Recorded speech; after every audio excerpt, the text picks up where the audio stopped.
Good evening, and thank you for joining us for the special council meeting on July 5th. At this time, I would like everyone to take a moment and reflect on the important decision we are having this evening and the importance of listening with the intent to hear all views. Our goal is to begin the journey towards community cohesion, with the steps being respectful and hopeful dialogue. May we have a moment of silence, please.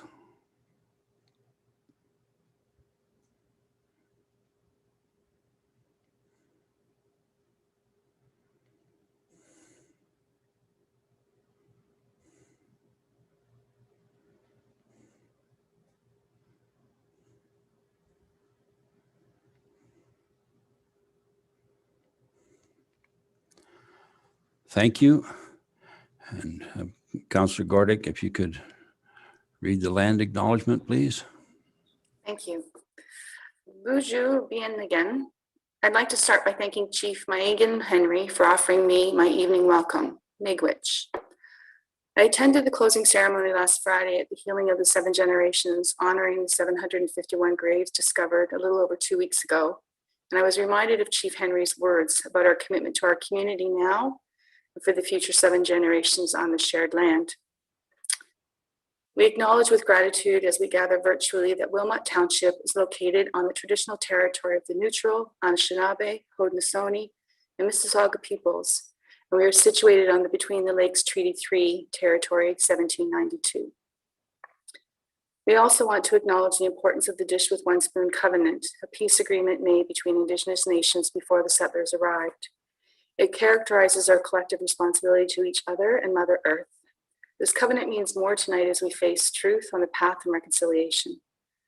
By acknowledging this covenant in the First Nations, Métis, and Inuit peoples, we are reminded of our important connection to this land where we live, learn, and work together as a community, and we continue down the path together in reconciliation. Thank you, Councillor Gordick. Are there any disclosures of pecuniary interest under the Municipal Conflict of Interest Act? Seeing none, so we will begin, and I'll ask our acting CAO, Ms. Jackson, to introduce the report and our guests from First Peoples Group. Thank you, Mayor Armstrong. Good evening, everyone, members of council, viewing public, and township staff. Thank you all for being here this evening for this important special council meeting to determine the future of the Prime Minister's path.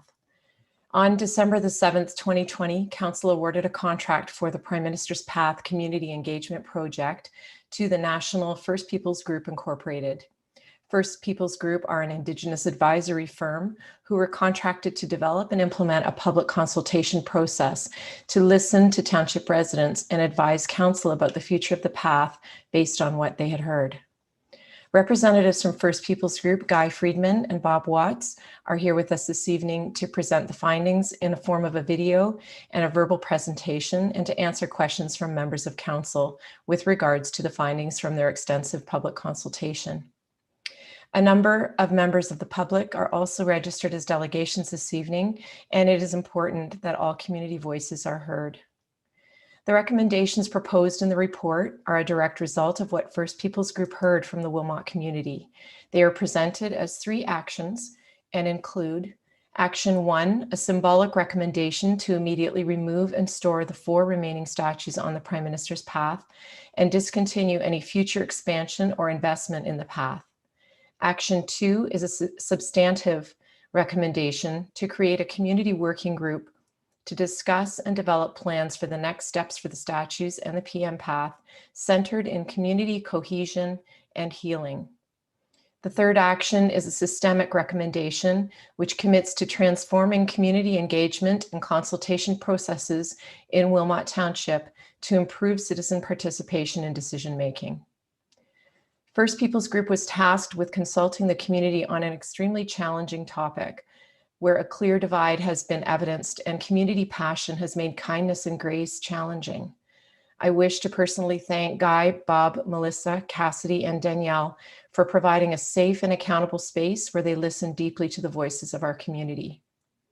Our hope this evening is that we can speak and listen with kindness and grace and know that although community consensus on a complicated topic like this is probably not possible, perhaps a conclusion can be reached in a respectful way.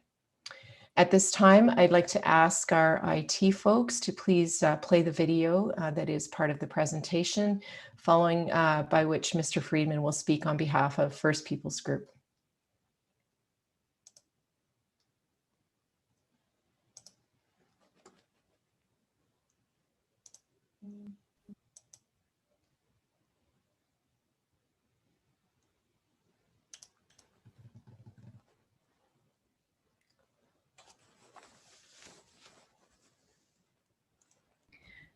Ani, Bojo, Sego, Melissa Hamill, Indigenous, Ottawa Nindojaba, Makwa Dodam. My name is Melissa Hamill, and I am joining you today from the unceded territory of the Algonquins in Ottawa, Ontario. I'm the Vice President of First Peoples Group, and I bring greetings from our entire team. Bob Watts is here with me today as well, and I will invite him to speak once I have introduced our report to Council. As you know, First Peoples Group was asked to design and conduct an engagement process to receive input from Township of Wilmot residents about the Prime Minister's Path project. We want to start off by thanking the staff and council at the Township of Wilmot, as well as all of the residents who participated in this engagement. We recognize that this has been a difficult year and a challenge to work through these issues, and that in some ways, the work is just beginning. Over the last 6 weeks of engagement, we heard from more than 475 residents through one-on-one and small group conversations and through the Community Voices Forum, which included youth-specific engagement. In analyzing all of the comments and conversation we received, 3 major themes emerged. The first theme was an in-depth discussion on the educational value of the Prime Minister's Path project. The second theme was a discussion on how community cohesion has been affected by the Prime Minister's Path project. And the third theme we heard from community was about how the lack of effective community engagement and consultation in Wilmot has affected residents, with a focus on opportunities to improve these processes moving forward. We know that consensus on a project this polarizing is simply not possible. But what we have heard has led us to propose these 3 considerations on how to move forward in a good way. We urge Council to consider immediately removing existing statutes related to the Prime Minister's Path and to discontinue any future expansion or investment in the Prime Minister's Path as it exists today. We recognize that this project has meaning for many residents of Wilmot, including volunteers who have dedicated time and resources to the project over the years. And we assure you that this decision to put this recommendation forward was not made lightly.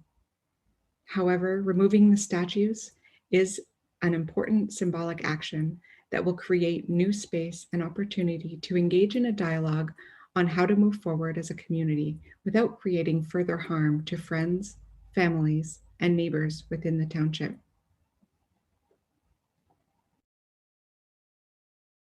We ask Council to consider creating a working group comprised of a balanced representation of the individuals and communities within Wilmot Township to discuss, develop, and suggest plans for the implementation of next steps centered in community cohesion and healing. We recommend that this action be community-led, with intentions of ensuring next steps are developed from the ground up rather than through political or organizational processes, allowing for substantive actions forward to come directly from community.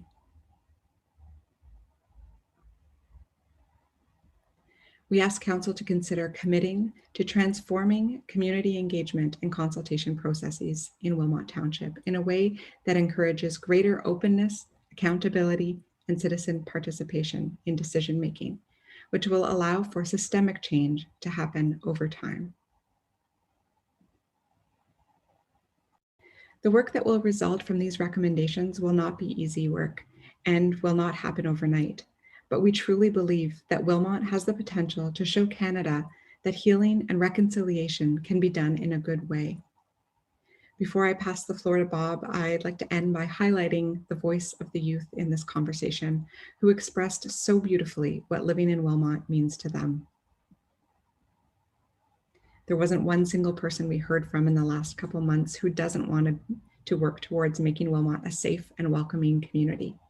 We wish you all the best in coming together to make that happen in a good way. Now I'd like to invite Bob to share his observations about the work moving forward, especially in light of the unprecedented times we're living through. Thanks, Bob. Hello, everyone. Kenosha Magazine, Dishna Cause Makwadodam. So my name is Tall Pine. Most of you may know me as Bob Watts, and I'm really happy that I'm part of this presentation for First Peoples Group for the work that was done with Wilmot Township. It's been an interesting journey that we've been on over the past few months, starting having a chance to meet with council, having a chance to hear from citizens of Wilmot, and then the engagement activities that were led by Cassidy and by Melissa have been really profound. What I've witnessed is the values and principles that so many people have articulated, and the emotion that really can help drive change. And I think that as a community, you're really fortunate to have all of those things, because for community building, for family building, it requires a lot of really important principles and values to try to drive things in a positive way. Some of those, what we call the 7 grandfather teachings, that humility, courage, that love, respect, and on are all parts of a sound community. One of the things that I think about when I think about this report is this teaching that we have, and we talk about this quite a bit, of how to balance honesty with kindness. And I think that's some of what we've witnessed, is being able to speak that truth, but being able to balance that in a kind way. And because both kindness and honesty can be, they're incredibly important values, but they can also be used to hurt people as well. And I think that we've witnessed that significant balance of honesty and kindness, which is one of the more difficult leadership traits to develop and to implement. It's easy to get caught up in rhetorical arguments that may be destructive. So the thing that I would encourage folks to think about when they read this report and they take that time to consider it and to imagine how this report might be implemented in your community, is to just try to look at it through that lens of kindness and of humility and of love, and read it with an eye to, as if you're reading it to your children, or maybe your great-grandchildren, and thinking about how can we implement this report in a way that our great-grandchildren will look back at us and look back at the work that's being done right now and be really proud of all of you for how you're dealing with this really difficult community issue, and how you're laying the foundation for being able to deal with similar issues in the future, and to deal with those things in a way that fosters well-being and puts community well-being, puts children at the center of that decision-making process. So it's been a real honor on behalf of my colleagues to have worked with all of you, and we just wish so much that you find those positive things that are in this report to build a stronger and stronger community. Miigwech Nyalgo.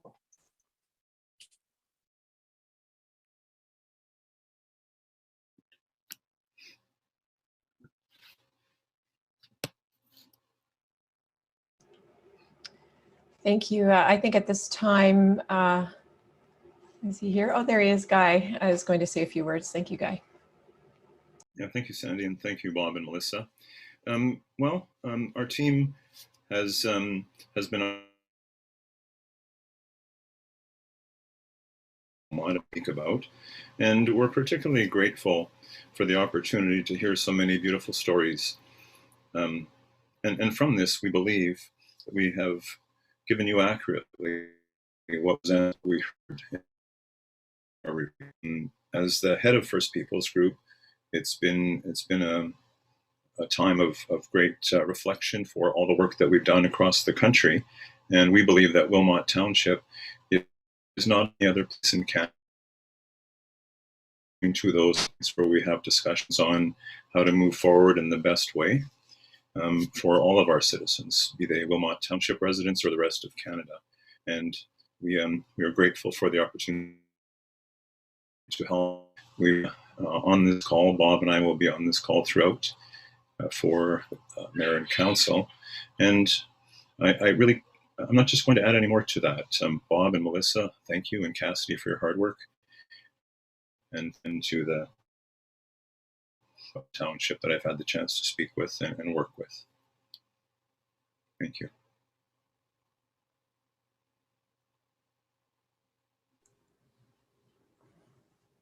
Thank you, Guy.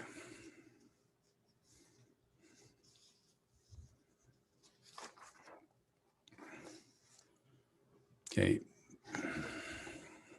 Thank you, Mr. Freeman, Mr. Watts, Melissa, Danielle, Cassidy. Thank you for your work. Now, before commencing with hearing from delegations, I would like to remind all delegations of some guidelines for participation. Delegations will be allotted 5 minutes to speak, and there will be a timer displayed for you to monitor your time. When the timer reaches 0 or you have finished your delegation before the 5 minutes, council will be asked if they have any questions for you. We ask that you leave the meeting once your delegation has concluded. You are then welcome to watch the remainder of the meeting being webcast live via YouTube.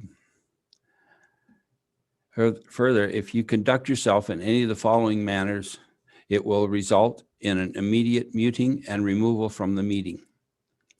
Interrupting councillor, staff, or other delegations, derogatory statements about councillor, staff, or others, hate speech, or defamatory comments.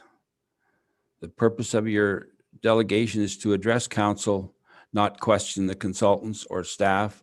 Council will not be answering questions during your presentation. I will now call upon the delegations. And our first delegation is Mr. David Atkinson.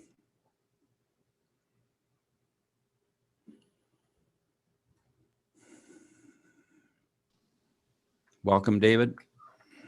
Thank you, Mr. Mayor and Council. It's nice to be the one that gets to go first, so let me just break the ice here.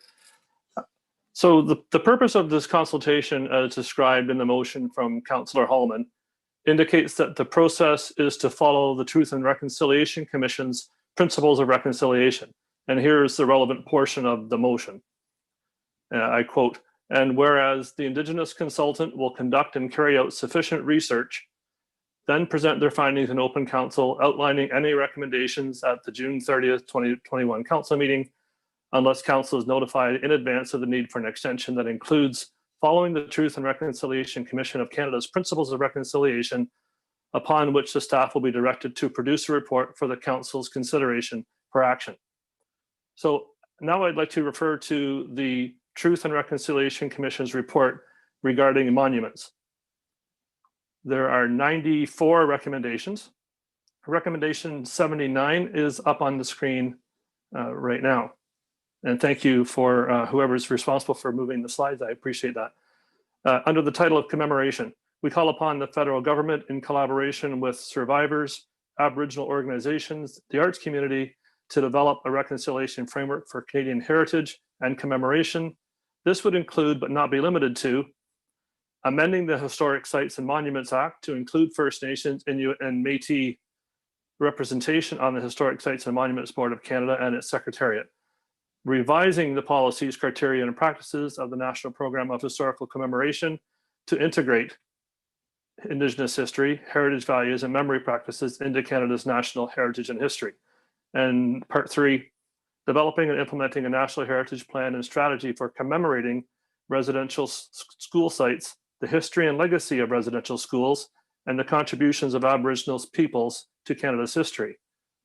Of the Truth and Reconciliation Commission report's 94 recommendations, not one recommends tearing down statues.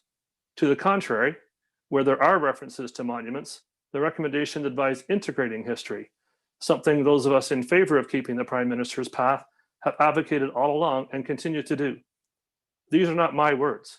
These are the words of the Truth and Reconciliation Commission, the document that Council repeatedly states their actions are based on. Additionally, recommendations 81 and 82 state the following. And if you could please show slide 2, that would be appreciated. Thank you very much. We call upon the federal government in collaboration with survivors and their organizations and other parties to the settlement agreement to commission and install a publicly accessible, highly visible residential schools national monument in the city of Ottawa to honor survivors and all the children who are lost to their families and communities. We call upon provincial and territorial governments in collaboration with survivors and their organizations and other parties to the settlement agreement to commission and install a publicly accessible, highly visible residential schools monument in each capital to honor survivors and all the children who are lost to their families and communities. Publicly accessible, highly visible residential schools monuments are recommended in each capital city. Those of us who want to keep the Prime Minister's path have been saying since day one that Indigenous history, which unquestionably includes the history of the residential schools, needs to be part of the path rather than removing the monument, which serves only to remove the discussion from the public discourse. We often hear and read that seeing these statues and being reminded of what happened in the residential schools causes trauma. Well, if monuments reminding people of what happened only cause trauma, but do nothing to help with reconciliation, then the Truth and Reconciliation Commission that Council has stated is their guiding document must be wrong. That report recommends building more monuments as reminders of what happened, not tearing some down. Again, these are the words of the Truth and Reconciliation Commission. These are not my words. 1 minute. Thank you. When it comes to the Truth and Reconciliation Commission principles of reconciliation, I bring your attention to slide 3, which is principle 6 of 10. All Canadians as treaty peoples share responsibility for establishing mutually respectful relationships. It should go without saying that destroying a monument does not work towards building respectful relationships. And I repeat, these are not my words. These are the words of the Commission themselves. Based on these statements, I believe that the recommendation to remove the Prime Minister's path must be rejected. These do not follow the recommendations of the report, nor do they follow the principles of reconciliation. And I would like to conclude with the words of slide 4, and if you could move to slide 4, that would be great. As you'll recognize Mr. Murray Sinclair, I conclude with his words, who served as chairman of the Truth and Reconciliation Commission from 2009 to 2015, and stated the following regarding tearing down statues and historical items. The problem I have with the overall approach to tearing down statues and buildings is that it is counterproductive to reconciliation because it almost smacks of revenge or smacks of acts of anger. But in reality, what we're trying to do is create more balance in this relationship. Thank you.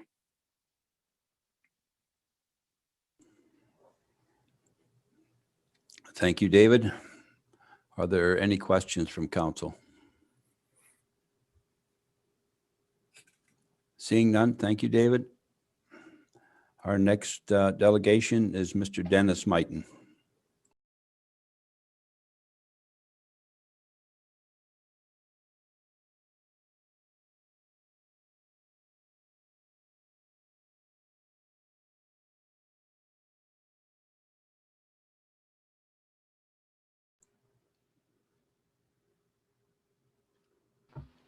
Can you Welcome, hear us? Dennis. Can you hear us? I can hear you. Okay. Good evening, council. We are extremely disappointed in the consultation process and urge you to not accept the report this evening.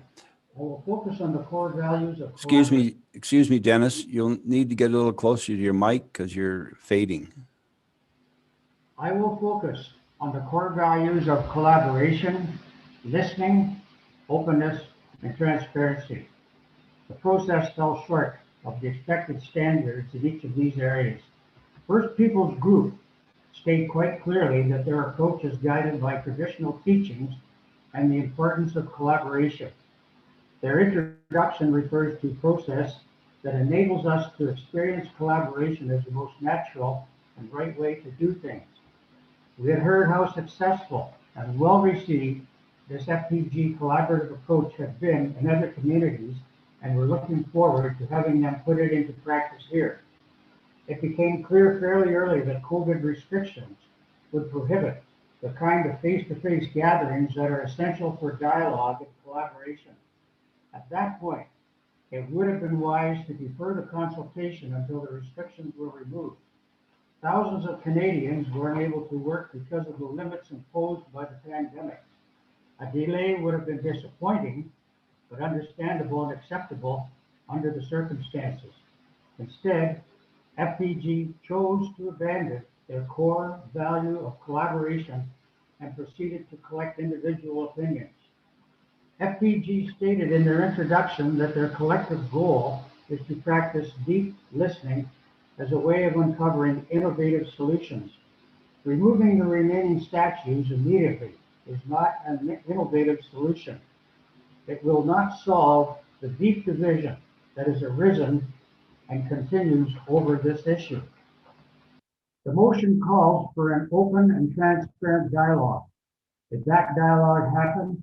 If so, we were not invited to participate despite the fact that our interest in this issue is well known to council. We understood that FPG would facilitate a conversation, that we would be encouraged to listen to each other so that together we could make a decision and find a way forward. COVID restrictions made the face-to-face dialogue impossible, but we could still have been given an opportunity to hear each other. A videotaped conversation between informed residents with differing views would have been helpful. Instead, FPG did the listening, made a decision, and presented us with their conclusion. This is neither transparent nor collaborative. There is significant emphasis in the report on the youth perspective.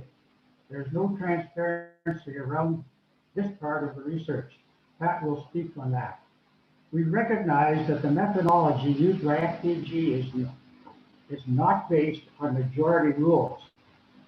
Majority rule is, however, the accepted decision-making process in a democracy. Yes, there are other factors to consider, but Wilmot residents have a right to know if the majority of survey respondents supported the FPG recommendation to remove the statues. Given these flaws in the process and the report, it would be irresponsible of council to accept this report tonight. The people of Wilmot deserve better. Thank you.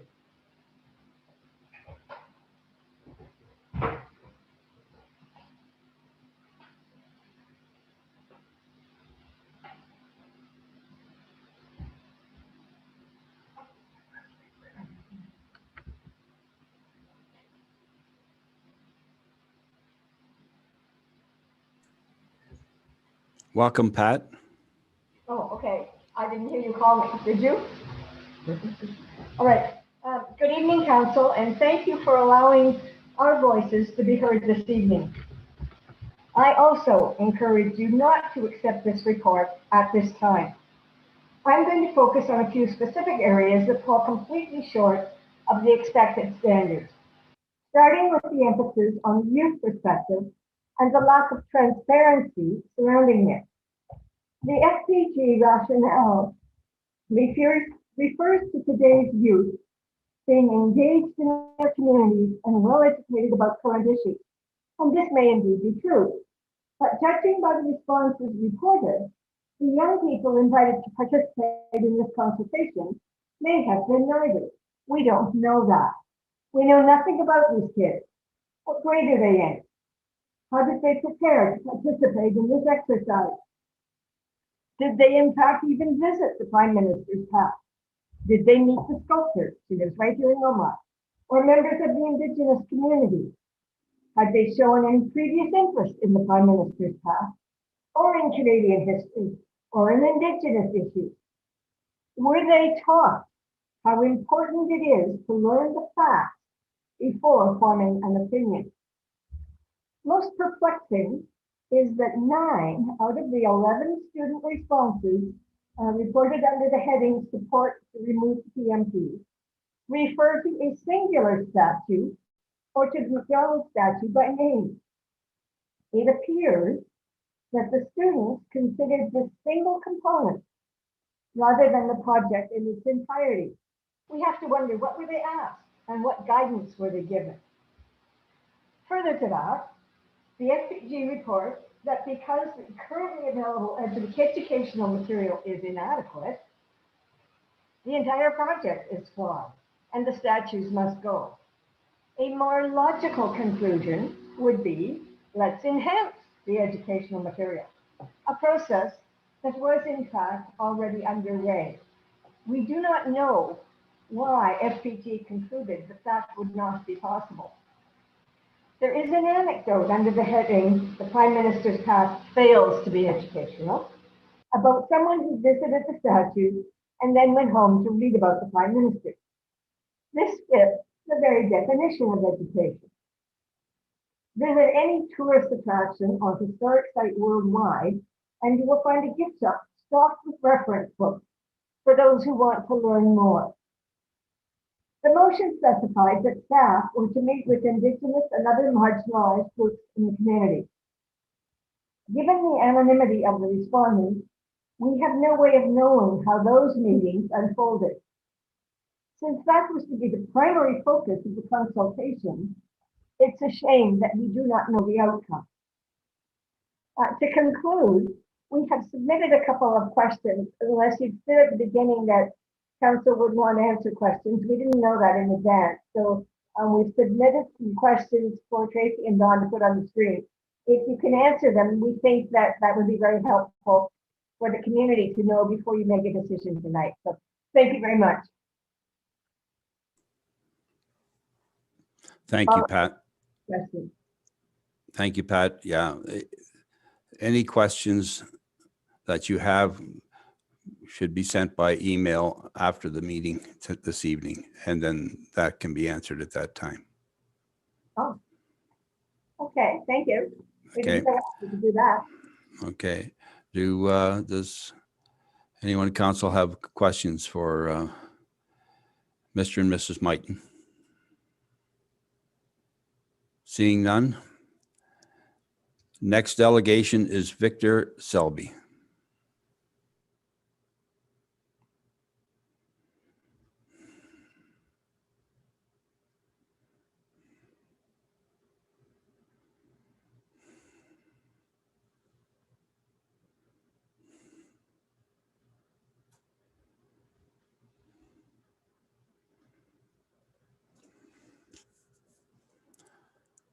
Welcome, Victor.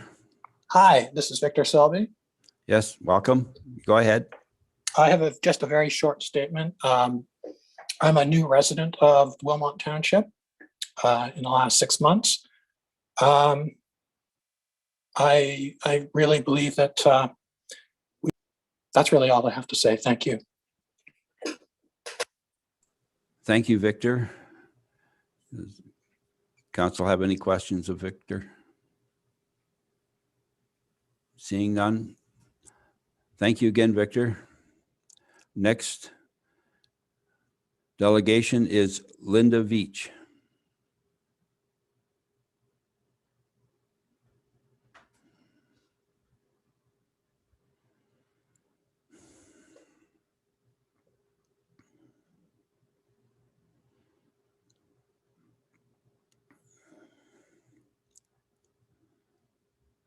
Welcome, Linda.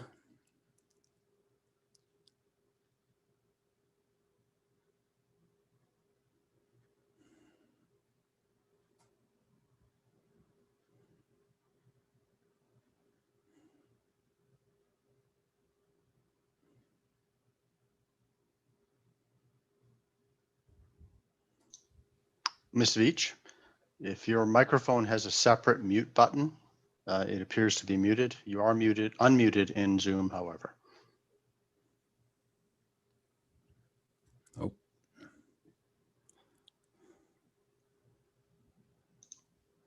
Yeah, you'll have to hit your, There I am. there you go. I apologize. I did not realize that I was even going to be speaking tonight, so I'm not prepared. But will say that I believe education is primary, and by tearing down the path of statues is counterproductive to that. I totally agree with the previous comments from the previous speakers. That would be all I would have to say. Thank you. Thank you, Linda. And there are no questions from council. Thank you again, Linda. You're welcome. Our next delegation is Mr. Nigel Gordick.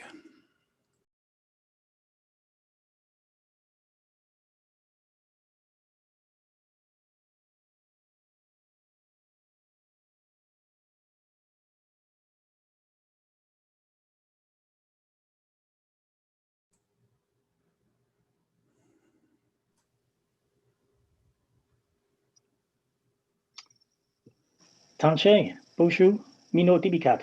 Good evening. Welcome, Nigel. Go ahead. Tanche, Boshu, Mino Dibikat. Good evening. I'd like to begin by thanking First Peoples Group for their hard work in leading the community engagement and for writing this report. You brought great clarity to a very messy dilemma that has consumed our community for several years, especially, of course, during the last 12 months. In the middle of this process, there were news reports from across the country of numerous discoveries of Indigenous children's remains in former residential schools. As Indigenous people yourselves, I cannot imagine how this has impacted you personally. I am so sorry that you have had to deal with your own pain while also helping us here in Wilmot try to make sense of how we confront our own role in that legacy. I truly appreciate everything you've done for us. I'd like to talk about the statues we erect to celebrate people from the past. All of you on council know that my absolute hero is the man looking over my shoulder, Terry Fox. There are statues of Terry all over Canada because communities throughout the country have chosen to honour him. The only one I've seen in person is on Parliament Hill in Ottawa. I visited the statue of Terry not because I wanted to be educated about his life. I've learned about him by reading articles and books and watching videos. I visit the statue because it lifts my spirits. The first time I stood next to it, I was moved to tears, and I'm not the only person who's felt that way. I never met Terry, but standing next to this lifelike representation of him makes me feel as if I'm in the presence of greatness, and I feel inspired. That's an overwhelmingly positive response when I stand next to a bronze statue of my hero. I haven't heard anyone say the same thing while in close proximity to the Prime Minister's statues that are outside the township's offices. Quite the opposite. We've heard from Indigenous people who have said that seeing these statues, particularly the one of Sir John A. Macdonald, causes them distress because the statues celebrate leaders who harmed their communities. The First Peoples Group's report includes comments from residents who empathise. Indeed, some of those comments may have come from people who are Indigenous themselves. My wife, Councillor Cheryl Gordyke, and I are the organisers of the local Terry Fox Run. In September, we'll be donating a plaque to honour Terry that will feature one of his famous quotes. In recent years, the Fox family discovered that they have Métis ancestry through Terry's maternal grandmother. The family is actively embracing this, so we decided that we wanted to include a translation of Terry's quote in Michif, the Métis people's language. We contacted several Métis individuals and organisations, including the president of the Grand River Métis Council, but we couldn't find anyone who speaks Michif. According to the 2016 census, there are over 587,000 people identifying as Métis living in Canada. However, only 1,170 of them speak Michif. That's less than 2%. We know that children who were forced to attend residential schools were punished and tortured if they made the mistake of speaking their native languages rather than English or French. We know these stories, not because of the statues we've erected, but because we have finally started listening to Indigenous voices. First Nations, Inuit and Métis languages are being lost.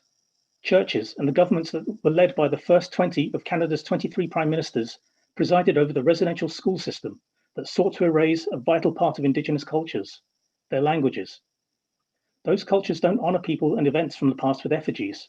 They do it with stories and songs. And by removing their languages, those cultures are being cancelled. Moving the Prime Minister's statues won't stop us from learning about the past, and it won't cancel our culture. What it will do is begin the healing that our community needs and allow us to move on to the next chapter in our story. Thank you. Chimigwech, Masi.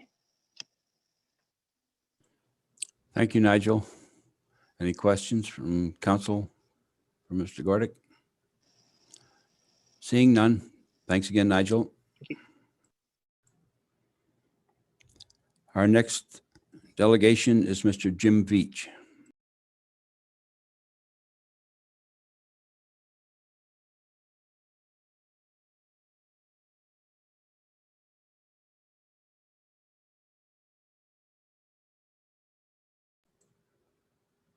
Welcome, Jim.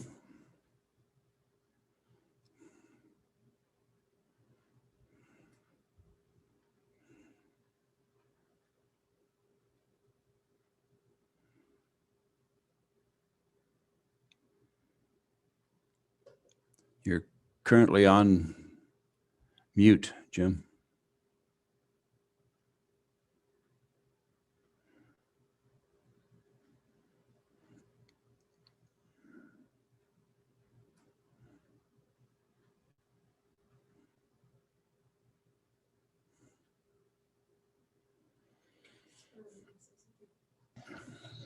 What's that? Excuse me, Mr. Veach. There seems to perhaps maybe have been a misunderstanding for the registration for delegations is for the purpose to address council on the matter. If you do want to address council, please connect to the audio and then unmute your microphone and turn on your video and you can address council. However, if that was a misunderstanding, then please feel free to leave this and you are more than welcome to continue watching us on our YouTube channel.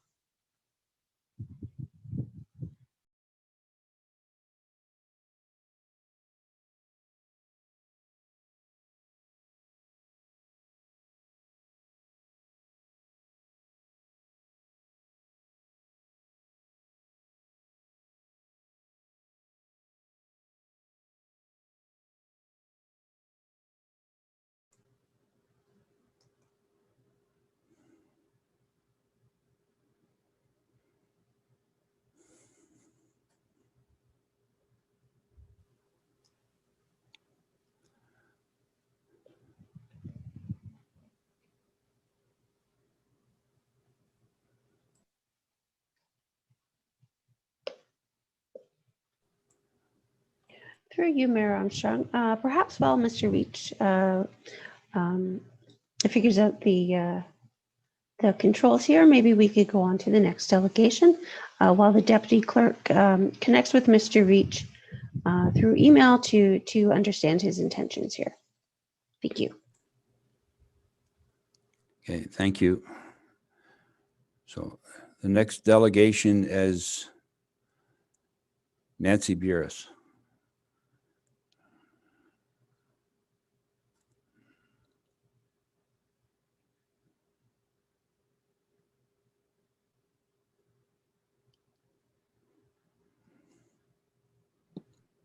Welcome, Nancy. Thank you, Mayor Armstrong. I'm just getting the video up here.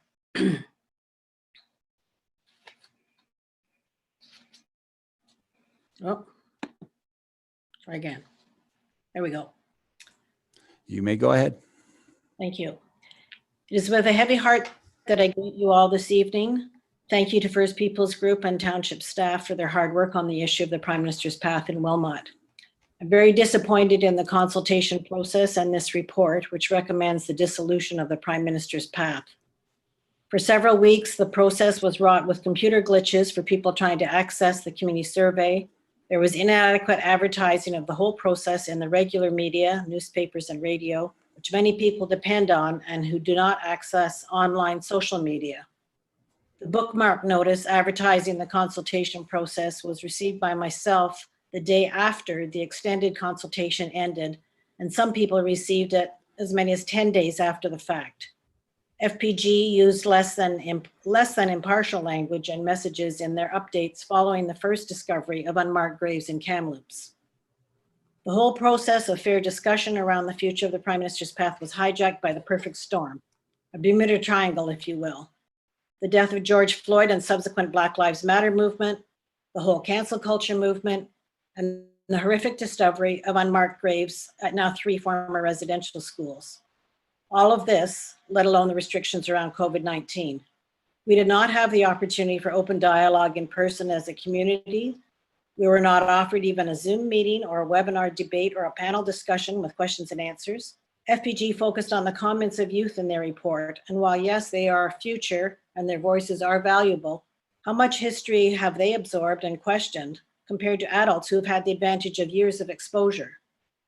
How much detail do they really know about Confederation? Do they even know that James Livingston was an MP here for 18 years and served under 6 prime ministers?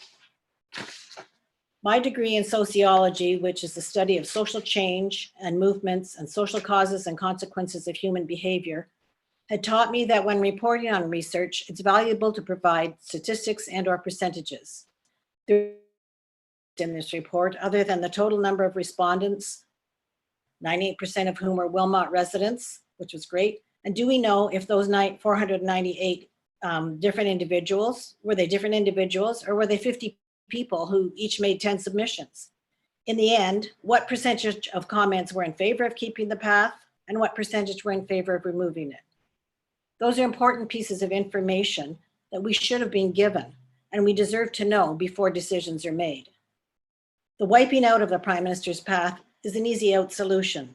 Select a marriage partner who readily opts for divorce without going through adequate counseling sessions to uncover and talk about the real issues in order to heal the relationship. Many of us feel shortchanged in the whole path consultation process. Instead of getting rid of the Prime Minister's path as fast as possible, how about fencing it in, locking the gate until all parties can really sit down and talk and be educated on all fronts? COVID restrictions are about to lift, and we will soon be able to gather and talk and listen to each other. This could still be done before a final decision is made. Why not give it another 6 months for dialogue, understanding, and healing to begin? Why spend more taxpayers' dollars to remove and store more statues? Dollars no one wants to spend and could be better spent in proper reconciliation tactics. It will no doubt be less costly to build a fence rather than pay for removal and storage of more statues. Councillors should keep this in mind at the next election. And what has been the cost so far? Canada's history cannot be ignored. The Prime Minister's path tried to provide a venue for education and discussion, but you'd rather sweep it under the rug. If you don't choose to or have to look at something, it's not really there. You don't have to go through the process of acknowledging, thinking, understanding, and healing bit by bit. Just turn away and it will all go away. There is opportunity for the path to allow us to reflect on our history, the good, the bad, and the ugly.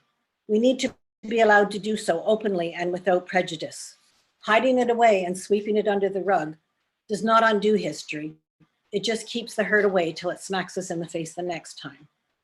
A year ago, I offered an olive branch to bring people together on both sides of the issue. There were no takers. How do we get to the process of discussing and healing if one party won't come to the table? The animosities and divisions will go on.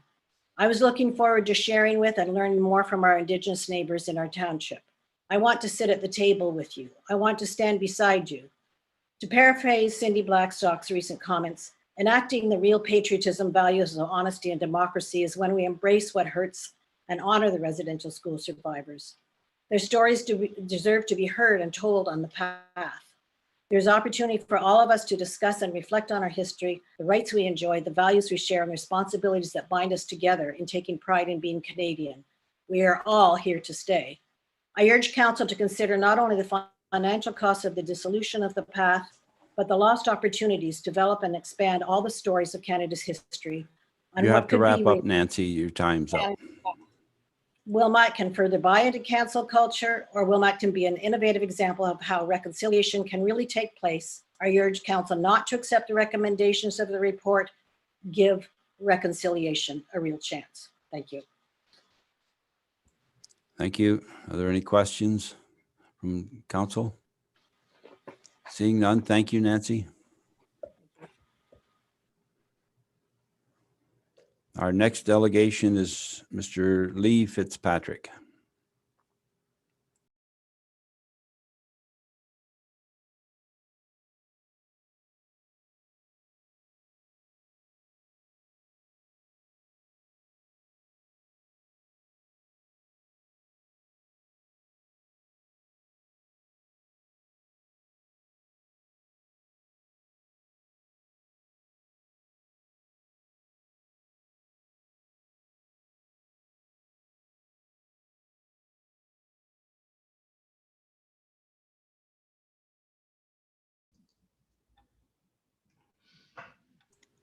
Welcome, Lee.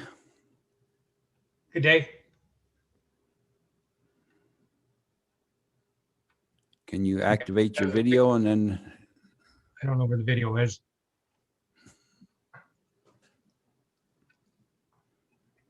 There you go, Good day. sir. Yes, I do need a haircut.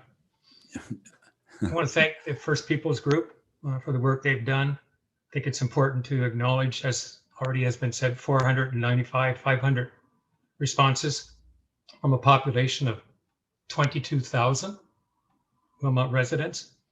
Speak to the first recommendation, quote, immediately removing existing statutes related to the Prime Minister's path and to discontinue any further expansion or investment in the Prime Minister's path as it exists today. It's important to note the last couple of words, as it exists today. As you know, the path was originally approved by Wilmot Council.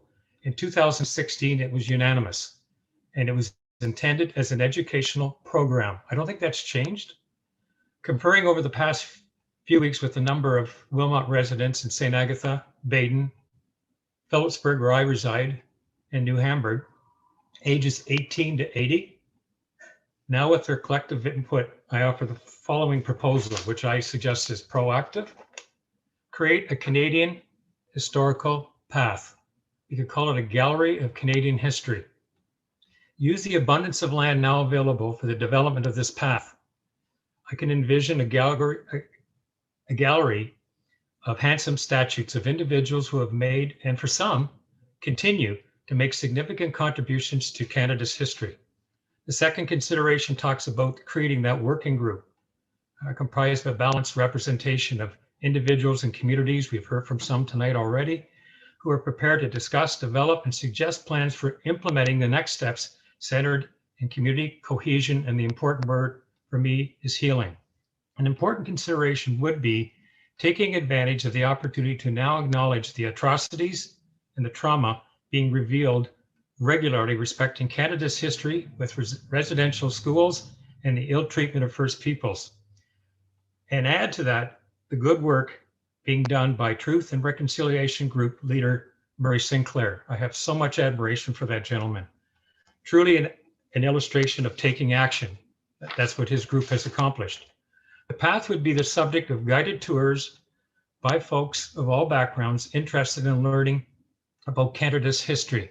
Proposed by my neighbor Ian McKay, a retired professor, Wilfrid Laurier. Encourage field trips from interested elementary and secondary classes, affording students or young people the opportunity, many of us did not have, to learn about Canada's history, including the history of the original people, the good, the bad, and the ugly. An illustrated program would be handed out. That's a paper document created and provided to the visitors, providing a brief history of each individual represented by the statute that they are visiting along the path. Add to the end of the path a pavilion that would allow for meetings, circles, and presentations respecting the tour and outstanding matters. I attended the Pine Tree Native Center of Brant a number of times with students from Cambridge. The experience was wonderful, seeing the dancing and participating in talks about the four sacred medicines and the spirit world.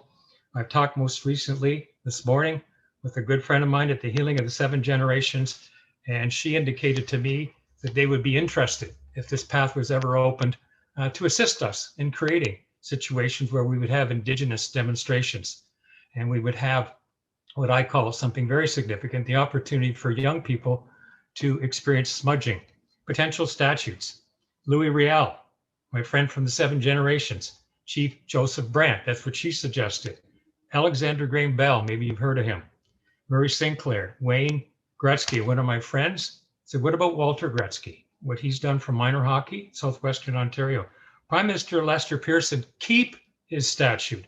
He helped us obtain a very significant degree of Canadian independence, and he's responsible for the Canadian flag that's recognized throughout the world.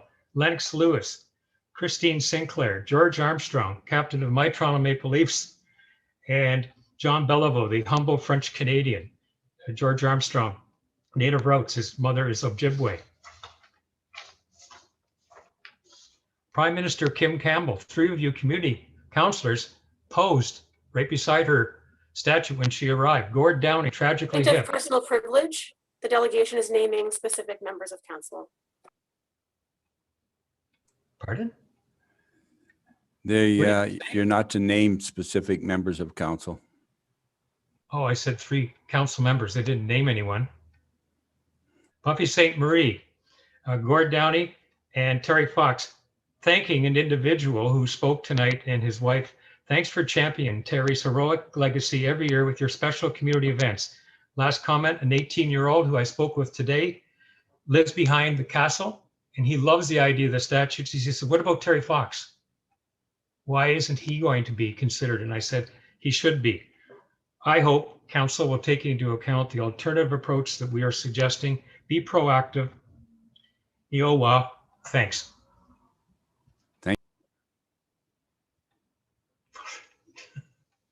Thank you. Thank you. Our next. Point of order. Yes, Councillor Holman. Thank you. Just wanted to clarify that with what is the plan going forward with point of personal privilege?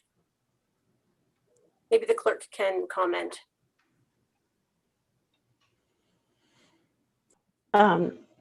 Through you, Mayor Armstrong, perhaps Councillor Holman, if you could just expand on your question a little bit here. So to my knowledge, I guess we should wait for the delegation to turn off their microphone and leave the meeting.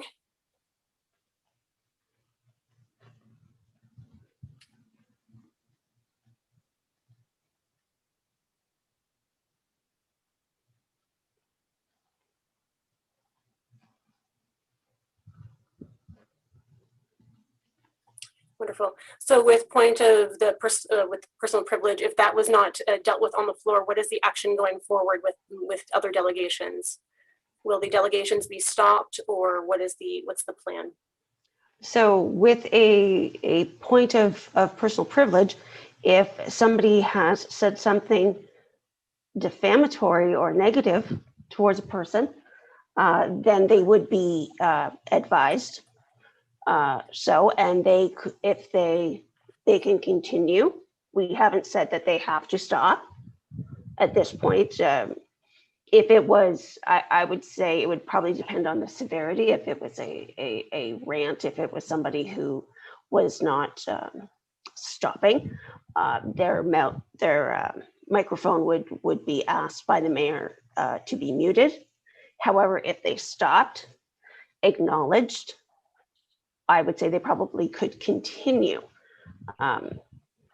But we don't very specifically. Thank you for clarifying. Sorry? But thank you for clarifying. You're very welcome. Okay. Okay, our next delegation is Marion Upthong.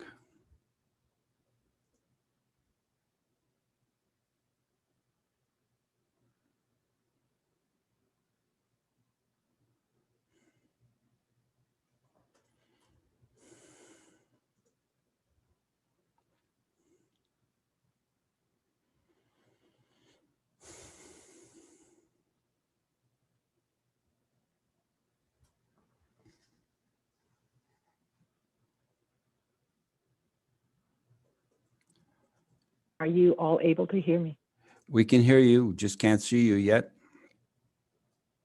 I'm on my cell phone, as it turned out. That was probably the only way. Okay. I would like to thank everybody for this opportunity to read a letter that I started writing after I had received this bookmark in the mail.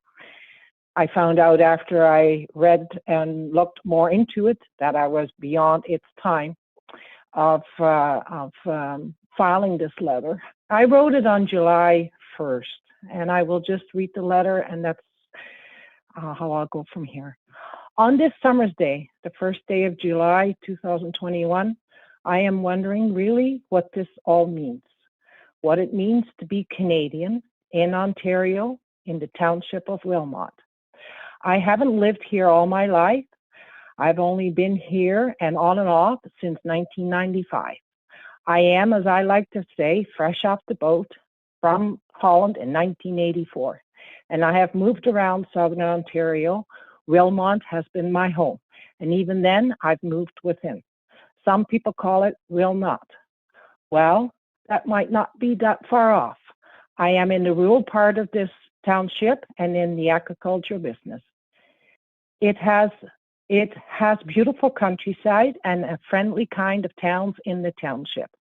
I have 3 children, and they're all born at the Grand River Hospital, the go-to hospital for most around us. This is the question of the day. What does the Prime Minister's path in Wilmot mean to me? And I guess that I have been asking myself a lot, even when the first statue went up, now a few years ago. And just as this is the July 1st, 2021 Canada Day, I see that things are changing. This country is changing. It's no longer the 1984 Canada, and I'm no longer the 1984 Marion. I think it's a good thing we keep changing, in that we hope to keep growing, as the path keeps growing with more statues. It's a living history that at any time of day or season one can see. It is in the building with an open and close schedule. I think that's good. Not everything has to be so stuffy. And yes, things have been stuffy. We have been in a forever changing what now is about 18 months, more or less, with all kinds of restrictions. Then on top of that, all the news of the graves of the children that have passed on and weren't marked. And if they were, they've either been removed, the markings that is, or were never mentioned by a stone or any other kind of permanent sign. Somehow they were not forgotten. It's just most of us didn't know anything about it. We couldn't see it. It is the part how we are, us humans. If we don't see something, we forget. If we aren't able to move around or about, we forget. We as humans are not perfect. We will never be. What is perfect today, or what is expected of us, because while that's the right thing to do, might not be a perfect thing 100 years from now, or even just 25. If we continue to lock ourselves up, or if we continue to put things away, we will forget. Now, don't get me wrong. Some of us might talk about it. However, if there's no signs of what this person or that person is talking about, then we might not think that they are right. Do I think that any of these prime ministers are right that are standing or were standing on the path right now? Heck no. And history will say the same about our current prime minister. May we never grow, and we will remain in an awful rut. If we are able to celebrate the current and give ourselves room to grow into the future, this will be a prosperous county, province, and township. If we close the mouths of those that we think aren't saying the right thing, then we are cutting off growth by not opening up to a different view or different ways of doing things. If we are not able to see what's happening in the past, we will make the same mistakes just with a whole set of new, fresh people. This is a country that has influences from all over the world and within its own. We aren't able to stop what has happened in the past. It is what it is. I would like to thank everybody for letting me give an opportunity to speak to you all. Thank you. Thank you, Marion. Are there any questions from council? Seeing none, thank you, Marion. You're welcome. Our next delegation is Mr. John Bailey.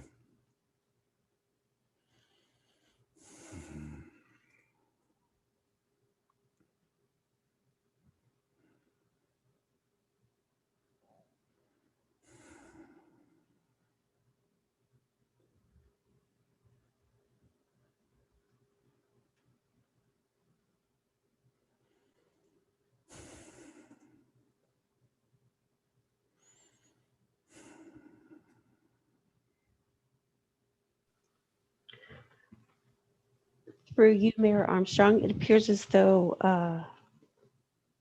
Mr. Bailey is not in attendance, according to the deputy clerk. Mr. Bailey, if you are there and you are planning to be a delegation, please let your presence be known through the raising of a hand if you're there under a different name. Otherwise, I would suggest we go on to another delegation. I would like to advise everybody who is a delegation to come that it is important for your name to be in accordance with the name that you have registered in. Otherwise, we don't know who you are necessarily, and we're not sure whether or not we should be promoting you as a panelist.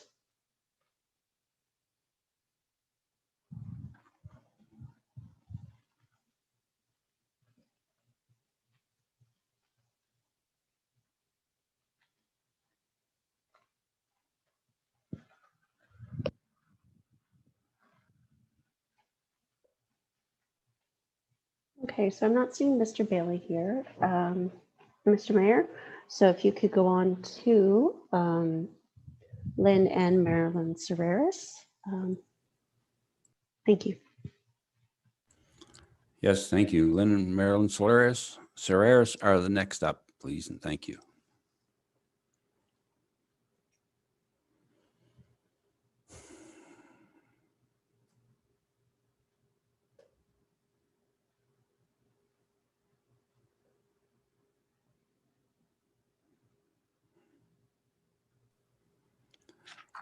Can you hear me?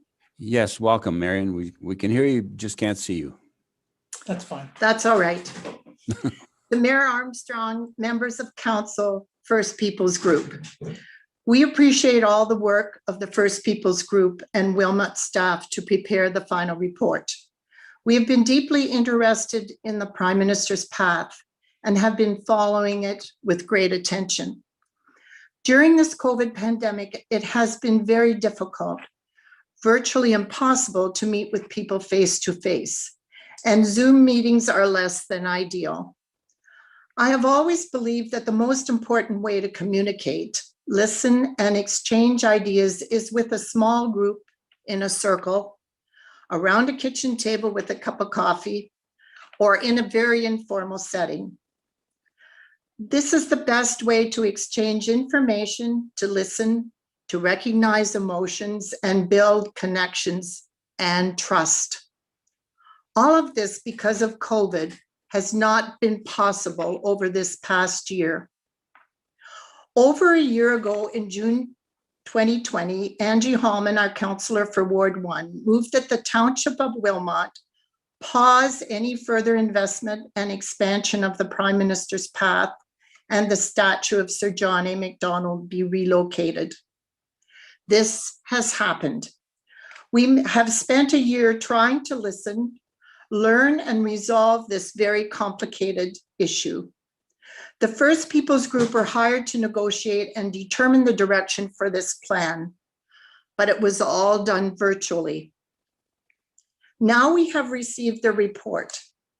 Responses have come from 475 residents, but in Wilmot Township, we have a population of 22,000 and growing. Many people are just becoming aware of the issue.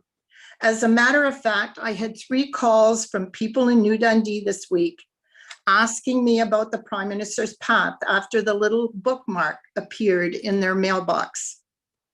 Not everyone is on social media, nor receives the local newspapers.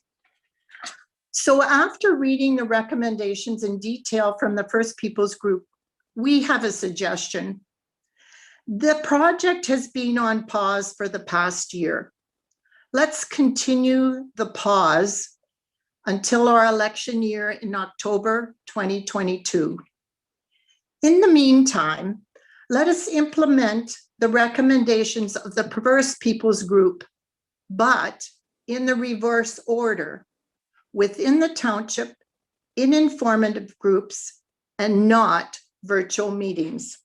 So then, number one, Wilmot Township would commit to transforming community engagement and consultation to encourage openness, accountability, and citizenship participation in decision-making.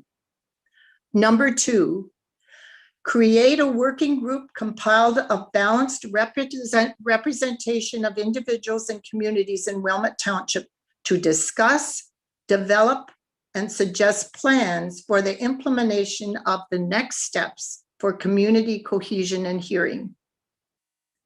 And then three, at the next municipal election in October 2022, have the Prime Minister's path as a referendum item on the ballot. It's either supported, yes, or turned down, no. This decision should be made by the citizens of Wilmot. A pause enables every voting citizen in Wilmot Township an opportunity to gain more information, to become more involved, and have a better understanding of the issues that are taking place in Wilmot. Their voice can be heard and their ballot can be counted. In conclusion, this decision for the Prime Minister's path should be made by the citizens of Wilmot Township. Thank you. Thank you, Marilyn. Are there any questions of the delegation? Seeing none, thank you. Our next delegation is Mr. John Jordan.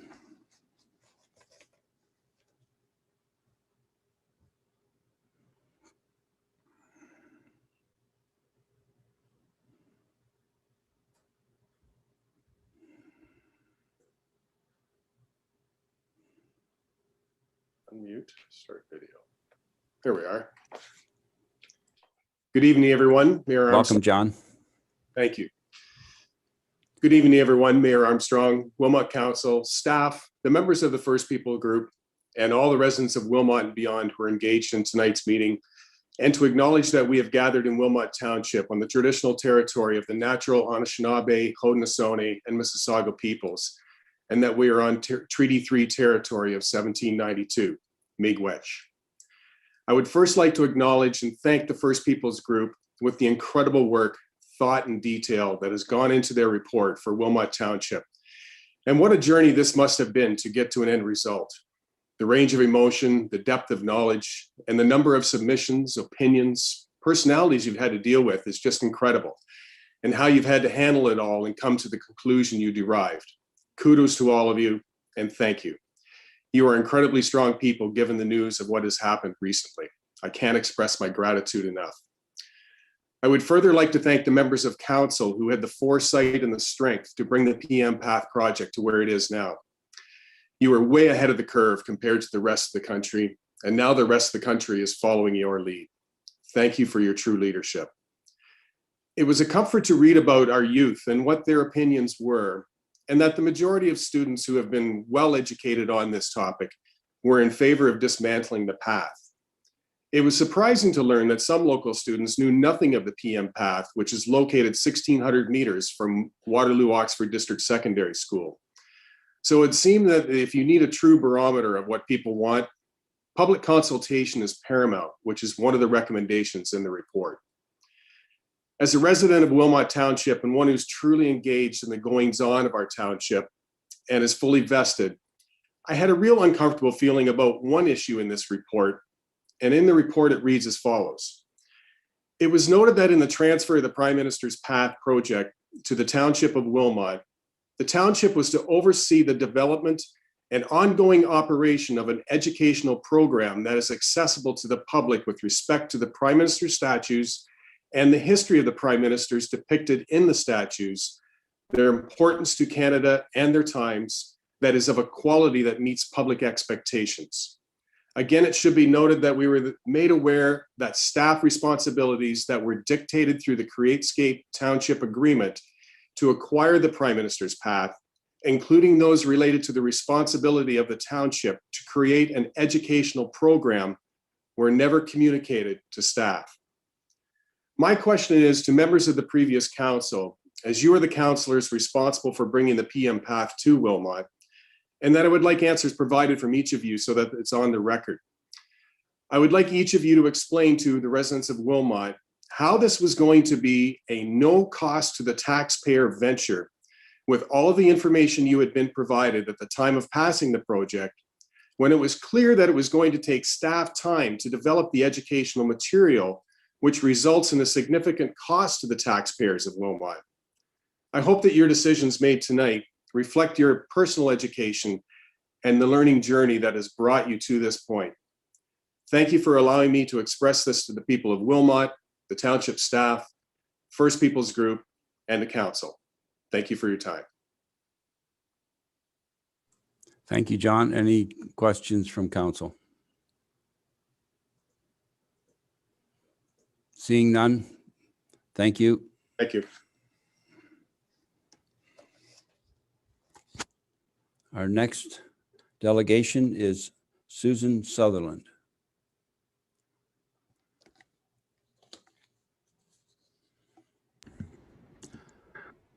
Welcome, Susan. Good evening. Good evening, Council. I am a non-Indigenous Canadian of European descent. I was a Canadian Air Force brat and lived in many places across Canada. Growing up, I learned some history, but I was pretty much ignorant about how Indigenous people felt about living here. I learned about the history of Canada as two solitudes, the English and the French, with little knowledge of First Nations, Métis, and Inuit, other than their interaction with explorers and fur traders. I have lived in Ward 2 of Wilmot Township for 16 years, moving here from Ottawa in 2005. I love living in Wilmot Township. I remember in 2015 being rather surprised when I heard about the Prime Minister's statues coming to our township, because I had heard on the news that media that other groups of Canada had rejected them.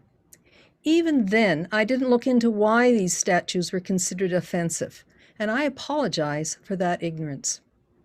In the summer of 2020, when the township protests about the Sir John A. Macdonald statue started heating up, I decided that it was time I learned and understood why the statues were so contentious. I spent last summer taking the University of Alberta Indigenous Peoples course. I began reading many books written by Indigenous authors, including 21 Things About the Indian Act That You May Not Know, and I became more and more uncomfortable about the whole Prime Minister's statue path issue within our township. I was very pleased when Council looked outside of itself and contracted First Peoples Group to study the issue and come up with recommendations which were presented here tonight. I am glad to take this public opportunity to thank First Peoples Group for their thoughtful report and recommendations. Using the comments from the young people in Wilmot Township as representative of the overall thoughts of the findings really hits home, especially with the knowledge of the more than 1,000 children found in unmarked graves at the residential schools. The focus on how to go forward in a meaningful way is one that encourages me.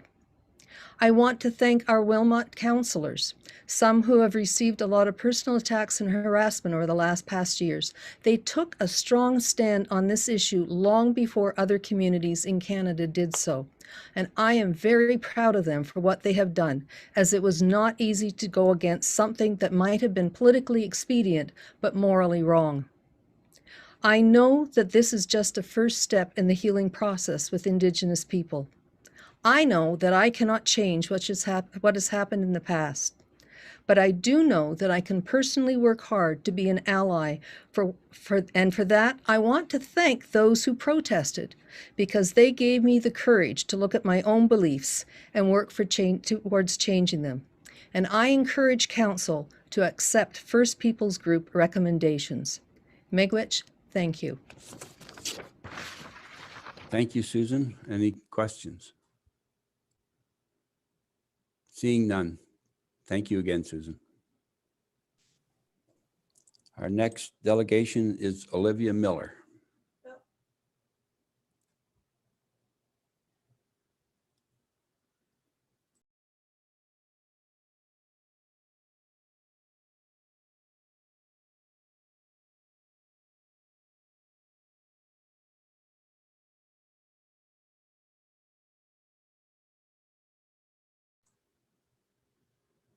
Welcome, Olivia.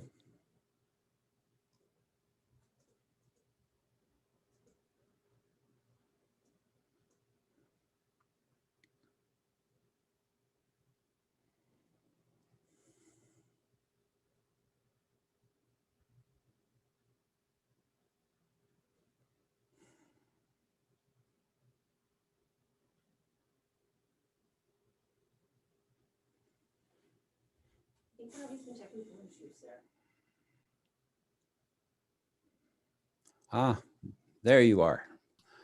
Thank you. Welcome, and you go ahead.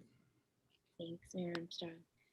I'd like to join some of my fellow delegates in sincerely thanking the First Peoples Group for their heartfelt hard work in supporting our community during this period of conflict. I really appreciate the opportunity to speak tonight as well. I consider this ongoing debate about the Prime Minister's path a conflict very intentionally, mainly because I know that this word is misunderstood and scares a lot of residents in Wilmot. This isn't the Wilmot that we're used to, some may say. My name is Olivia Miller, and I'm a resident in Wilmot, currently studying peace and conflict studies at the University of Waterloo. I am a queer, mentally ill individual, and I'm unafraid of the word conflict because I experience it a lot just being who I am in Wilmot today. I consider this ongoing decision-making surrounding the Prime Minister's path a conflict because there are different interests at play, and interests are at the core of any conflict.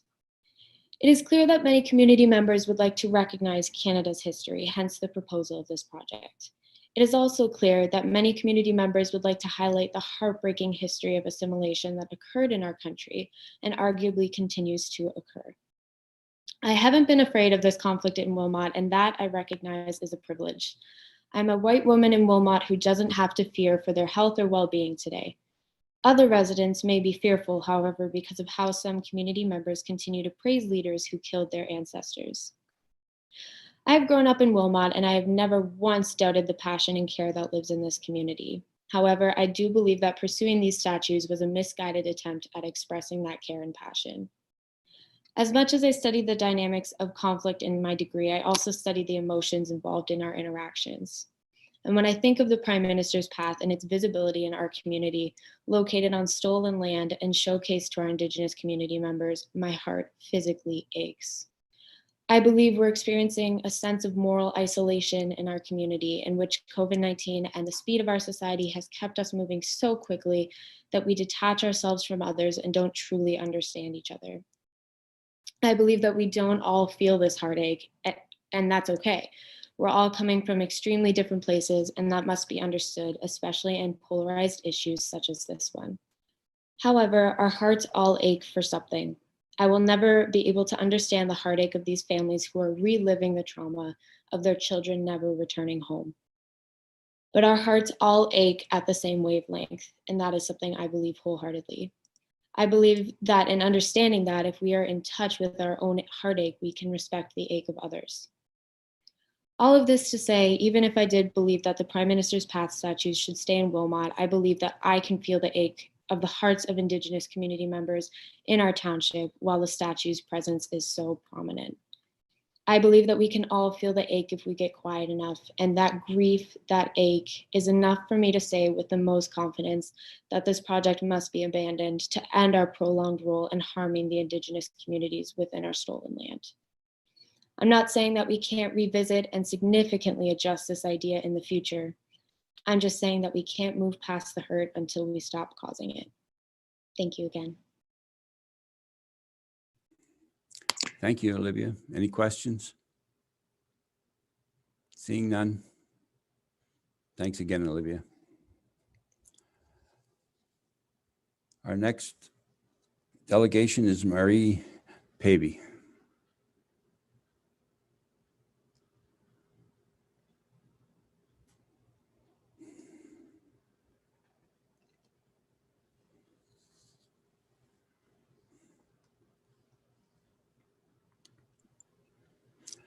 Welcome, Marie. Thank you. Mr. Mayor and members of council, thank you for providing a forum to continue to listen to our community as you consider the matter before you. I have spent 29 years as a Baden resident. Before that, earlier than that, I grew up in a farming community south of London, Ontario. My ancestors are mostly British, arriving in Canada in the 1800s. My journey of deeper understanding of issues facing First Peoples began in 1976 when I was in grade 4. At that time, a few students joined our class from the 3 nearby communities of Oneida Nation of the Thames, Chippewa of the Thames First Nation, and Munsee, Delaware Nation. Later in grades 7 and 8, the Indigenous students constituted about half of each class. Their authenticity drew me into friendships with many of them. I cannot recall ever discussing residential schools with these friends. I now expect that many of their parents were sent to these schools, but it was too painful to talk about at the time. Or they themselves may have not known the full story. I did know that once their people lived on all of the land, and now they were limited to small communities set apart from ours. I knew that if they chose to live off of the reserve, it was complicated. I knew that daily they had to navigate barriers which simply did not exist for me. After elementary school, we were sent to different high schools, so we lost touch. No Facebook at the time. But their friendships have always been dear to my heart. And after thinking about it for years, I am now trying to reconnect with them. This early formative experience gave me the impetus to look deeper into the Indigenous story in our land. Last year, when conflict arose around the statues, issues with my health prevented me from doing much beyond listening, but I did listen and learn more. As my health is now improving, I have begun to engage locally. I completely agree that history is important, but when we learn the dark side of that history, we need to do better. When we learn that history has caused and continues to cause deep pain and trauma to our fellow humans, we need to do better. My personal journey, my career as a public health nurse, and indeed my faith, all tell me to stand on the side of those whose voices have been silenced by my people. I have learned that one description is that my life was irrevocably intertwined, braided with the lives of these friends. On reflection, I see that my elementary school experience of befriending First Peoples is exactly what our nation builders wanted to prevent. Friendship means you play and laugh together. You get into mischief together. Friendship means that you believe your friends' stories. You feel their pain. Even if you cannot completely understand it, you listen even when the truth is ugly and implicates you, your ancestors, and the people you admire. I might have many ideas of how to adapt the Prime Minister's path and its interest to me personally. In fact, I kind of like the symbolism of leaving Sir John A. Macdonald there with the red paint. I also wondered if things could be added to the path to tell a more complete and balanced history. But I believe what is important is not what I as a settler think. What is important is for me to stand with Indigenous people and listen to them as they tend sacred fires of remembrance across this land. And yes, sometimes their voices and actions are loud, uncomfortable for us, and even extreme. But as Mary Eileen McClear so eloquently pointed out to this council last August, that is a result of their voices being oppressed, silenced, and ignored for so long. Here we have a chance at a peaceful act of reconciliation. I ask you to take the courageous step of endorsing the report thoroughly, thoughtfully, and beautifully compiled by the First Peoples Group, as well as taking the recommended actions before you. I also call on Council to explicitly acknowledge, apologize, and take accountability for what has happened here. And I also wanted to point out that the report to me does not talk about melting down statues. It talks about temporarily removing them and then figuring a path forward. So that healing can begin, and then to figure out and dream what might look like instead. May the settler generations represented here tonight be the generations who wrestle with our guilt, our ignorance, our unearned advantages, and even our blaming those responsible in the past in an attempt to absolve ourselves today. May we set all of these things aside and commit ourselves unreservedly to right relations with Indigenous people. Thank you. Any questions for Marie? Seeing none, thank you again, Marie. Our next delegation is Lillian Dunstall.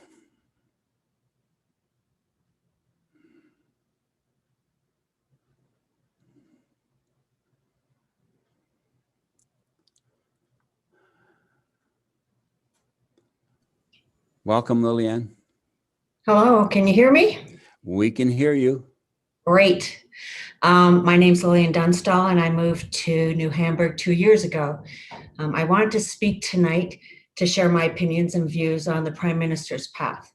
I certainly understand, in light of the recent horrific residential school findings, how emotionally charged this topic is.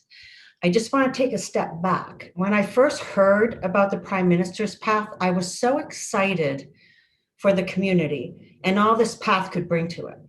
The jobs, the tourism, the growth for our small local business, because as we all know, small local businesses are the backbone of small communities. Full transparency, I knew very, very little about the injustices committed by the Canadian government to the Indigenous community. When I learned that there was opposition to the Prime Minister's path, it was then that I decided, like Susan, to do some research. And I was appalled at what I discovered. But how many people do you think actually do the research on their own? I really fear that that number is extremely low. I do know that I, as well as many people I know, would take my children, my grandchildren, my spouse, my friends to the path. I am shocked that we are missing an opportunity, an amazing teaching opportunity to work with First Nations so that we can ensure the information we're imparting to visiting guests is not only accurate, but captures in their words their ancestors' experience, not putting this historical recollection of our past leaders in community denies us this opportunity to retell the truth about our past. By not erecting a statue of Sir John A. Macdonald, you will be hiding the reality of who he was and every aspect of what he did as Prime Minister. Knowledge is the only thing we have. It can ensure as Canadians that we embrace and repeat our accomplishments, and more importantly, learn from our mistakes. And Lord knows, we've made some horrific mistakes. Thank you for your time. Thank you, Lillian. Any questions from council? Seeing none, thank you again, Lillian. Next delegation is Barry Wolf.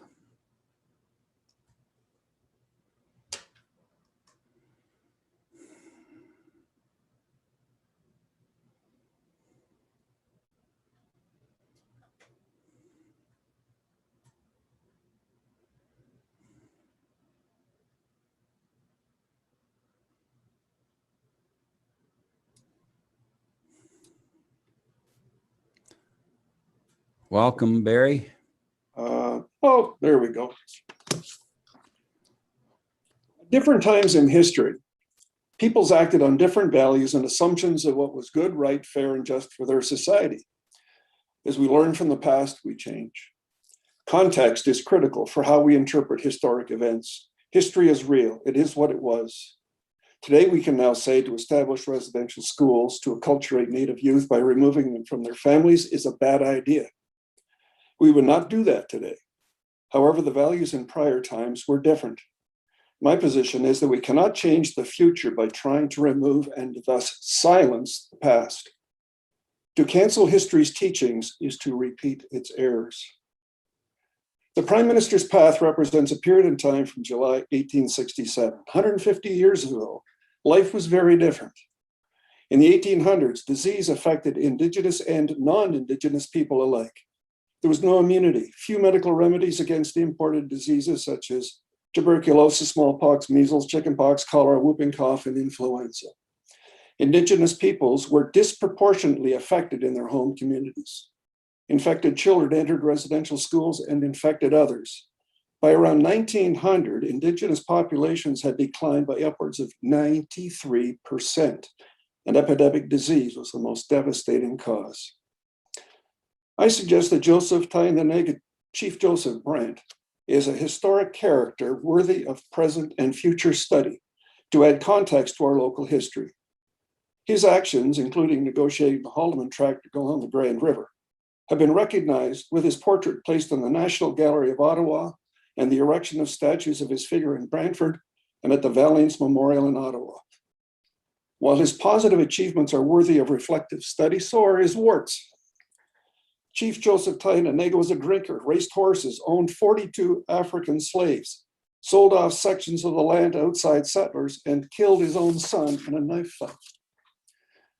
John A. Macdonald was instrumental in joining 4 separate colonies into a confederation. He resisted the attempts by the Irish Fenians to capture Canada and trade it back to Britain in exchange for Ireland's freedom.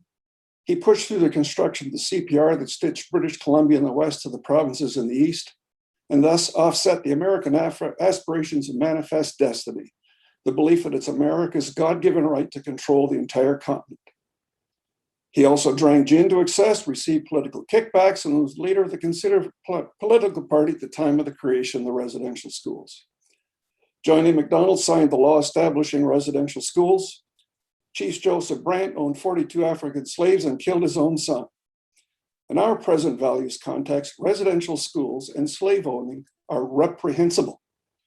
Macdonald and Brant reflected the common values of their times. You cannot change the future by trying to eliminate or silence the past. What if a figure of Joseph Brant or a residential school student were placed in the chairs of the Macdonald or Mackenzie King statue scenes? What if visitors to the path were invited to participate in guide-led conversations between any two of the figures in a question and answer format?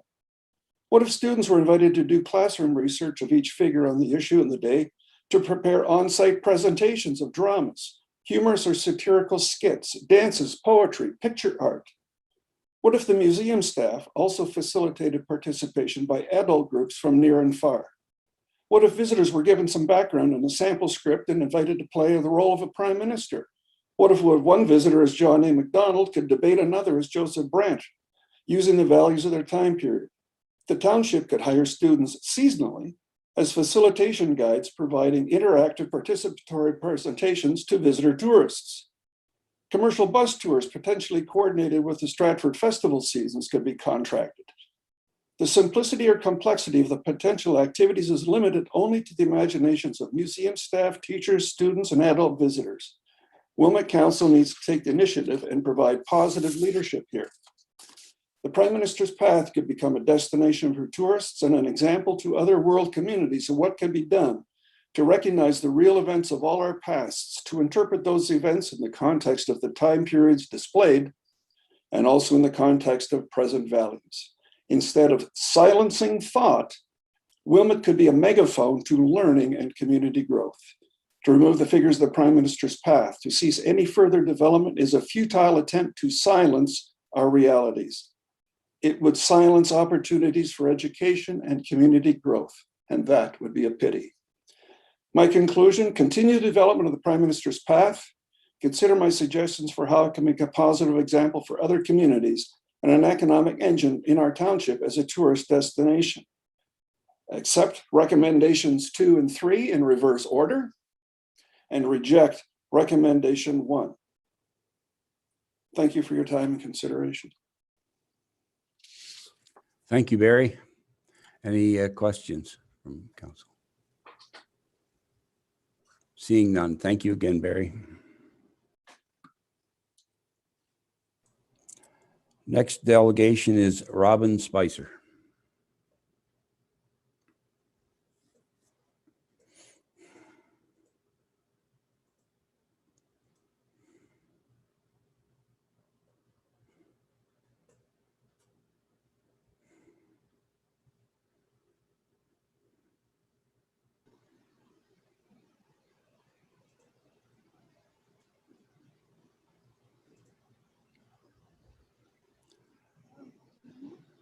Welcome, Robin.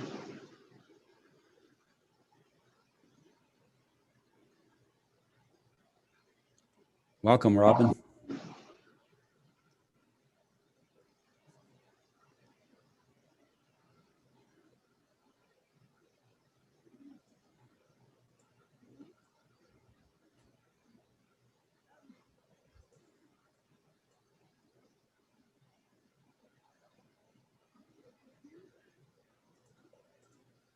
We can neither see you or hear you, Robin, if you're speaking.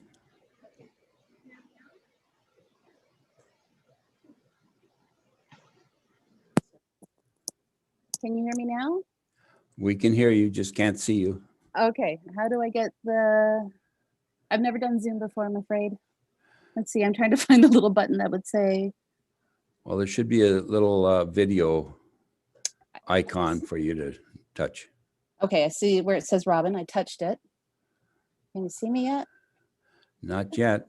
Okay, well, can we just go on and I can read what I prepared? Oh, no, now. Go ahead. Yeah, okay. Go ahead. All right, thank you.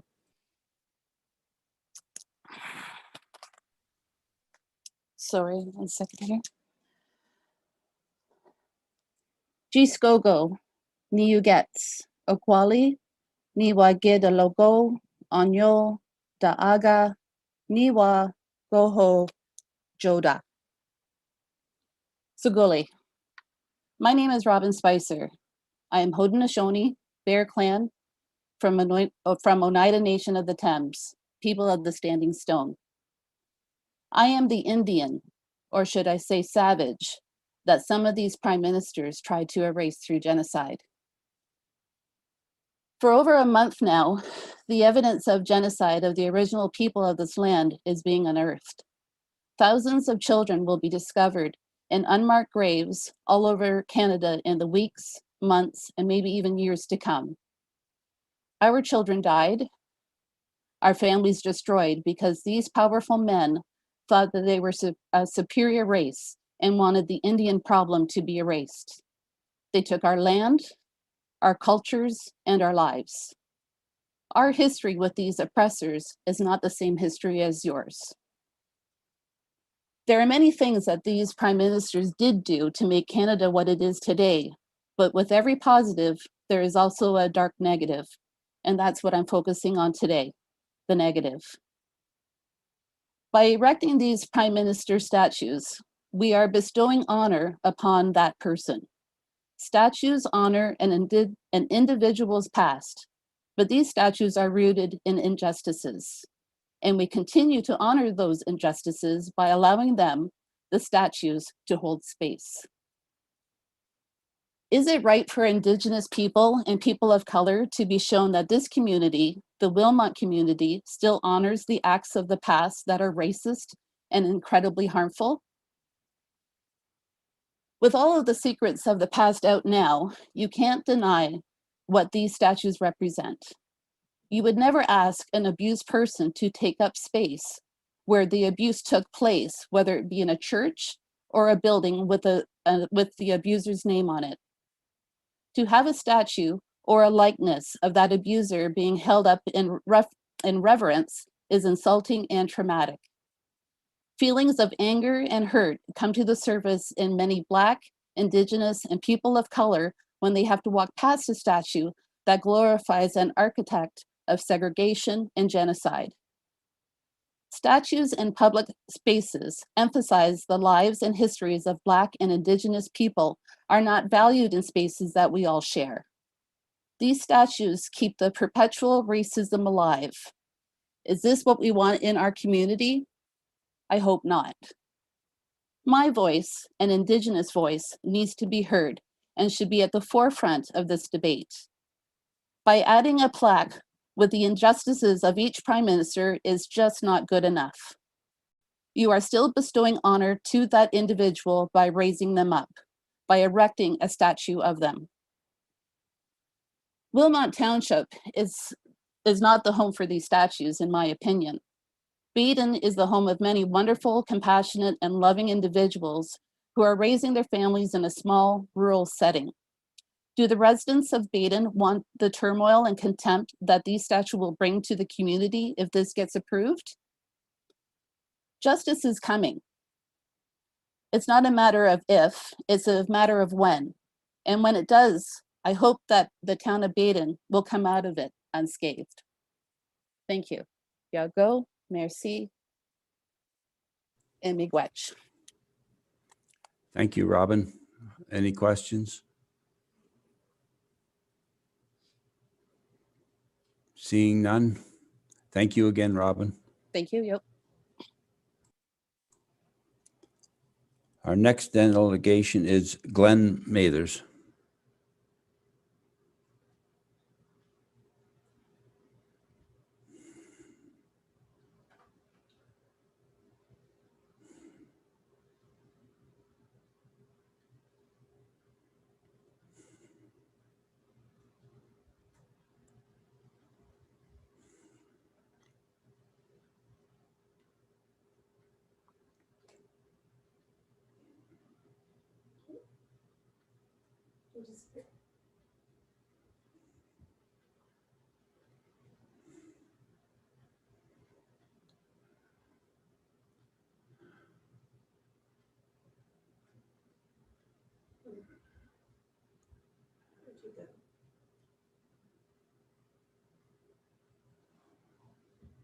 We appeared to have lost Mr. Mathers.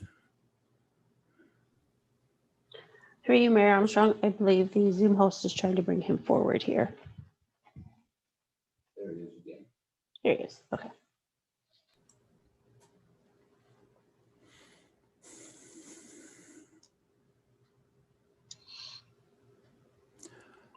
Welcome, Glenn. Hello, can you hear me? We can hear you. We just can't see you.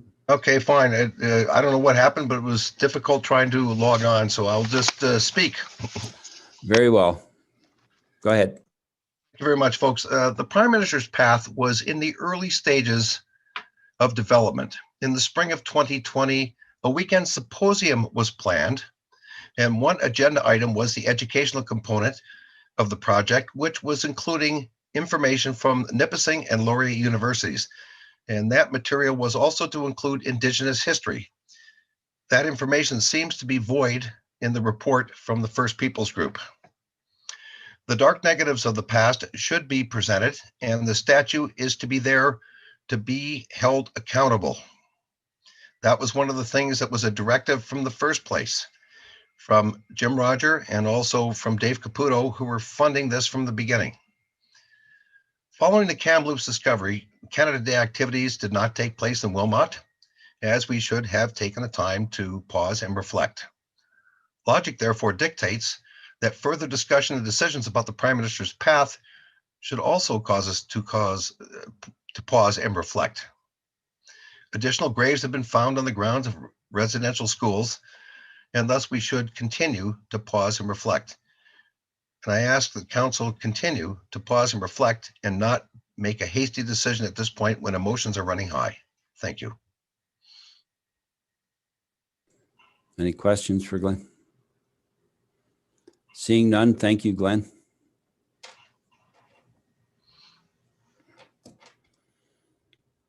Our next delegation is Fiona Batty.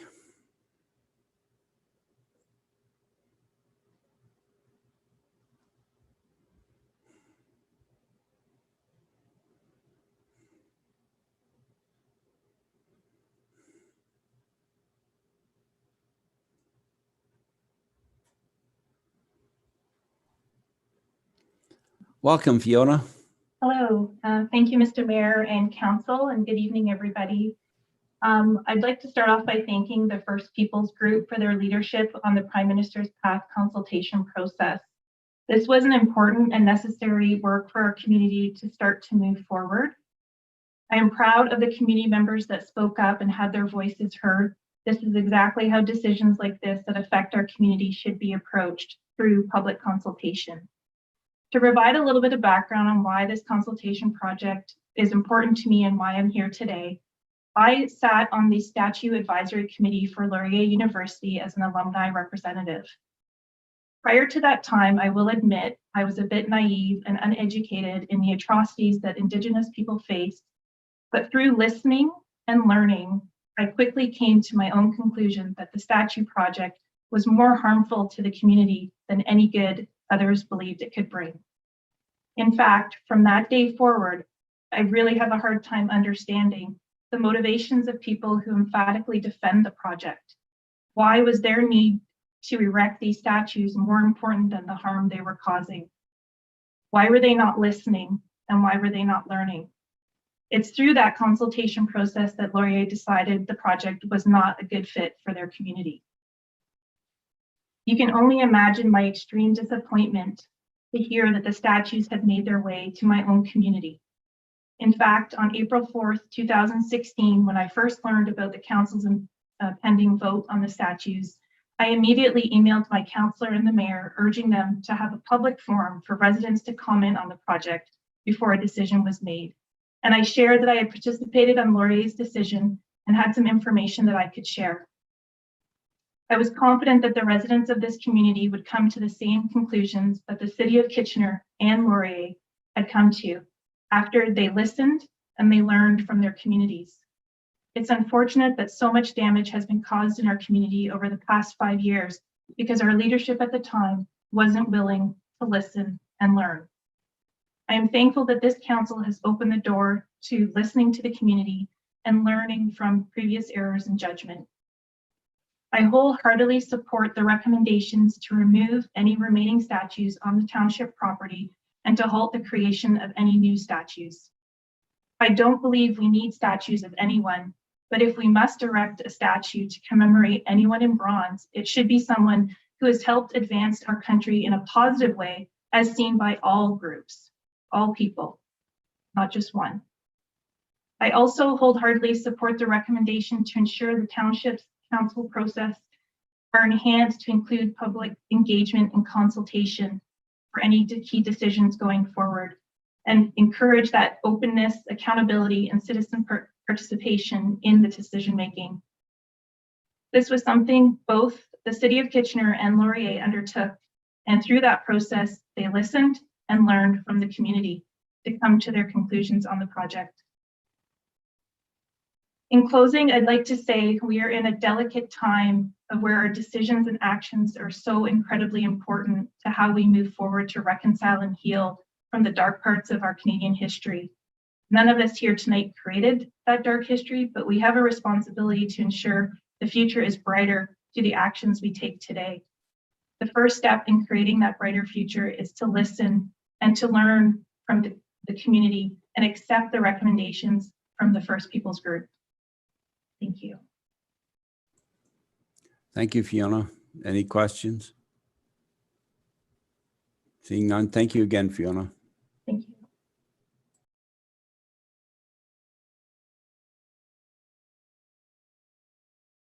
The next delegation is Harrison Rees.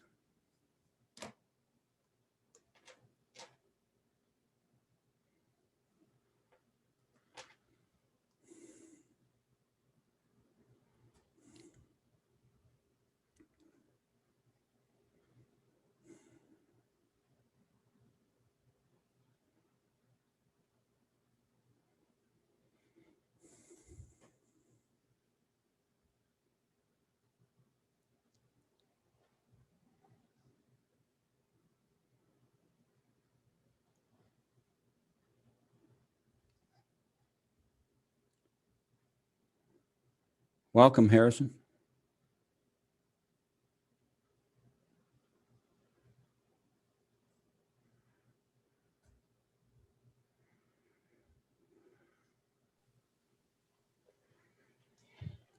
Harrison, you should be making sure that you have your audio connected through your computer. Looks like you don't have you have the microphone on for Zoom, but you may not be connected to the audio. Oh, there you are. Okay. Welcome, Harrison. You may begin. You are muted.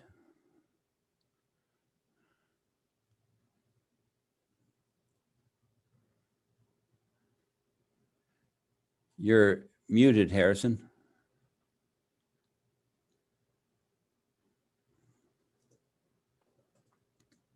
Can you hear me now? We can. Go ahead, sir. Oh, okay. Thank you, everybody, for putting up with this, and thank all the people for their information and their thoughts. On my own, I just wanted to bring out a couple of things, and one of the things that comes to my attention is this was supposed to start to be a prime minister's path, and it's turned into a format for prejudice. It's turned into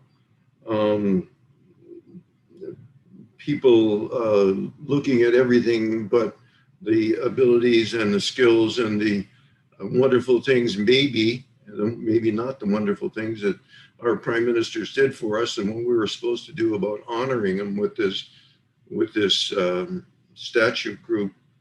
And I particularly look at these people as people who took us through 2 world wars, depressions.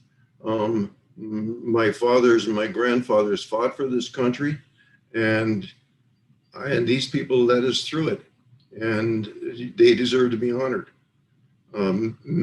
Yes, they did bad things somehow, and so did a lot of other people, but they basically saved our country in a lot of ways, and we should show some respect and some honor for those people. Whether they disagree with us or not, who believe that they should be honored, that's their right. But I believe there's a lot more people in Canada that have a lot more honor for these prime ministers than the people that call them out. It's just my view, and I appreciate you listening to me. And I really think that this should go to a vote with the general population. Thank you. Thank you, Harrison. Any questions? Seeing none, there are no questions, Harrison, so thank you again. Thank you for that. Our next delegation is Dave Caputo.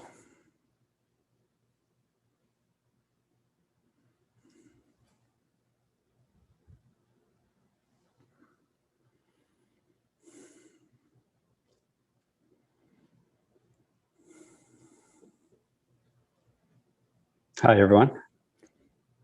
Hi, Dave. Welcome. Thanks. Thanks, Mayor. I'm a resident of Wilmot Township since 2008, and Jim Roger and I have been involved with this project since its inception. Wow, I've listened to this, and I've listened to all the other calls. I've read all the reports. I've watched the videos. I want to thank you all for what I imagine is a mostly thankless job. Thank you for standing for election. Thanks for being leaders in this community. And to steal a phrase, or maybe to steal a paraphrase from Lee Iacocca, in a perfectly rational democracy, the best of us would be politicians, and the rest of us would have to settle for something less. Because passing good government along from one generation to the next ought to be the highest honor and the highest responsibility anyone could have. So I truly want to thank you for your service, because I really do believe democracy is the best form of governance. As you make your decision as elected leadership of Wilmot, which I totally acknowledge, and I believe you have all the rights in the world to, I'd like you to just think of the artists who had complete artistic autonomy to explore the good, the bad, the ugly. That was the direction. The only other direction was don't put them on plinths and don't make them larger than life. They were real people making real decisions, real choices, just like you guys are. Think of the donors, almost 200, the vast majority from Wilmot Township. I don't know, 800, 900,000, and there's more calling every day. Think of the multitude of volunteers and countless hours of building this project, hundreds, thousands of hours. The Prime Minister Path and Educational Resources Project. Please don't shorten it to the Prime Minister Path. It's the Prime Minister Path and Educational Resources Project. I just flipped through all the educational resources that were done by educators. A great number of them, like maybe 40, 50%, mentioned truth and reconciliation, mentioned projects about imagine you're Prime Minister and write a letter of apology to the Indigenous people. A lot of exercises on understanding the current condition in Canada. Think of the many visitors, I'm told thousands and thousands of students who have been there and have used some of these resources. Think of those who wish to keep this for their community, who they undoubtedly exist based on the folks who've dialed in here tonight. I want to just make sure I emphasize that the people that have been involved with this project, they had no malice in their hearts, none. They were very, very positive, community building minded people. Quite the contrary, they had the love for Wilmot, and maybe at worst, you could accuse them of having a naive pride of Canada in Canada. I want you to think how history might judge this era. For those who know me, you'll appreciate that I'm a big proponent of technology for good. But maybe surprisingly, I'm not on Facebook, I'm not on Twitter. But I'm told that if you mention any Prime Minister, including our current Prime Minister, a lot about the bad and the ugly. There are no praises of any politicians that get left unanswered. And so how will history judge this era? Will it be judged as an era of new enlightenment? I really hope so. I'm an optimist. I really hope that that's the conclusion that comes in this. Or will it be viewed how we now view book burning? The Prime Minister Path and Educational Resource Project was a gift to Wilmot, and I fully acknowledge it is yours to do with what you please. It is the largest public art gift, from what I'm told, in Waterloo region, and you are the stewards of it. It is very, very, as you guys know, you hear from delegations all the time, it's very difficult to build things, even in this township, but it's much easier to tear them down. I want to thank you for helping build our community. I want to thank you for your service, and I want to apologize if I played any part in the difficulty that you guys have had in coming to this decision. Thank you for your time. Thank you, Dave. Any questions? Seeing none, thank you again, Dave. Our next delegation is Donald Castor.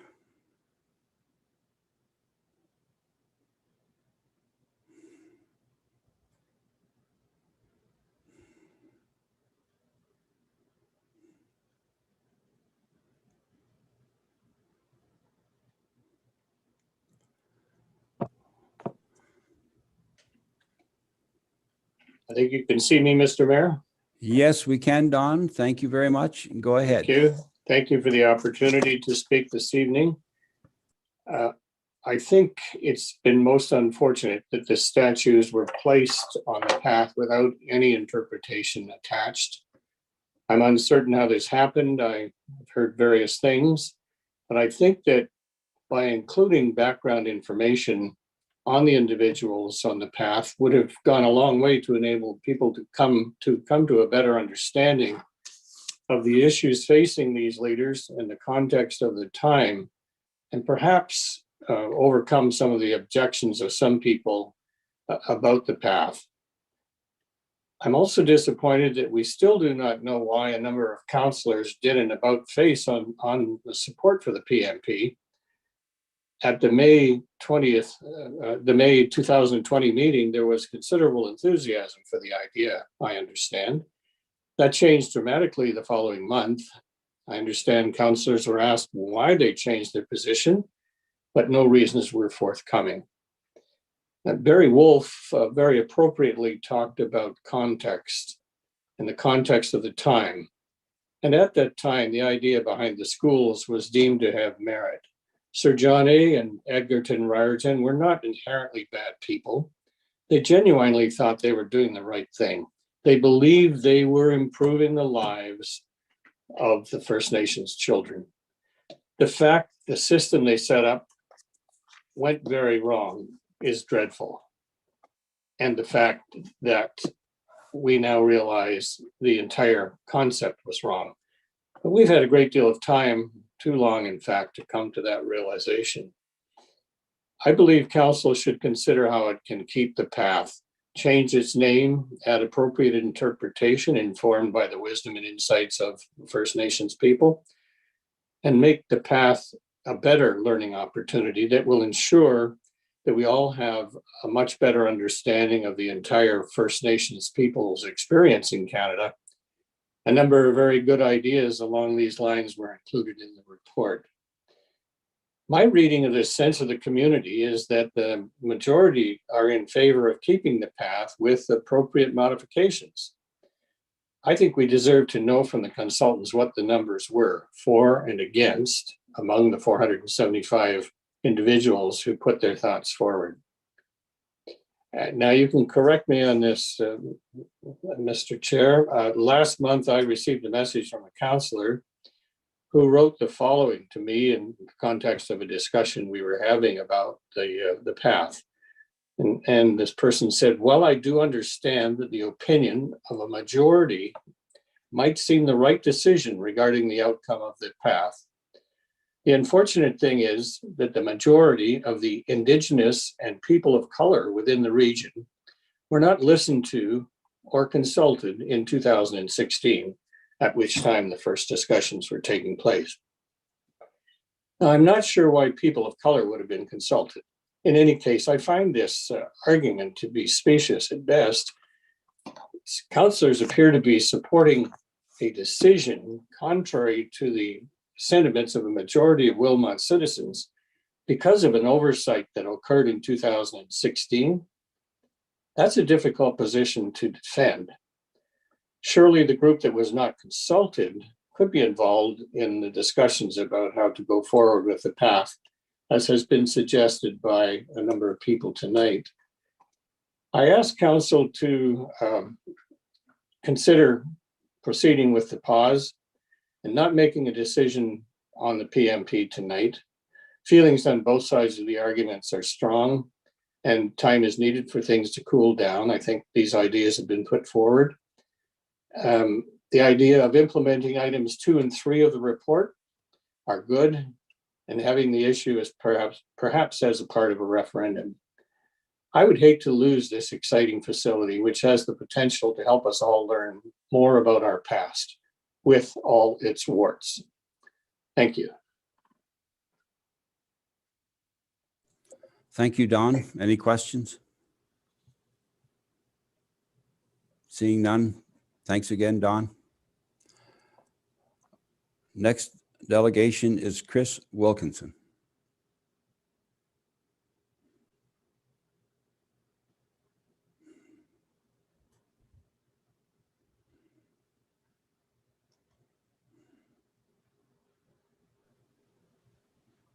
Good evening. Welcome, Chris. You may proceed. Thank you for having me. First and foremost, I appreciate listening to all the delegations this evening, and I want to thank you for taking the time to listen to them. And I want to start by saying that I acknowledge it's impossible for me to understand the pain and suffering that the Indigenous community in Canada has experienced. But my wife and I decided to move here to Baden to raise our children in an inclusive and vibrant community. And my wish is for all of us to work together to tear down walls, build a better community, and focus on togetherness. This is a time to hear all voices, and I'm here today to be an objective voice of reason.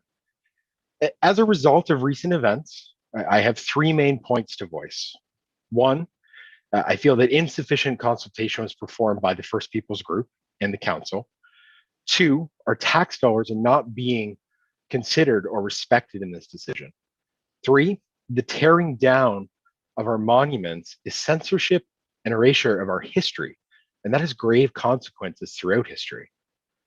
With regards to the consultation, I feel that the report presented is biased and not objective. It lacks transparency. I personally submitted my thoughts, and I do not see them represented in the report.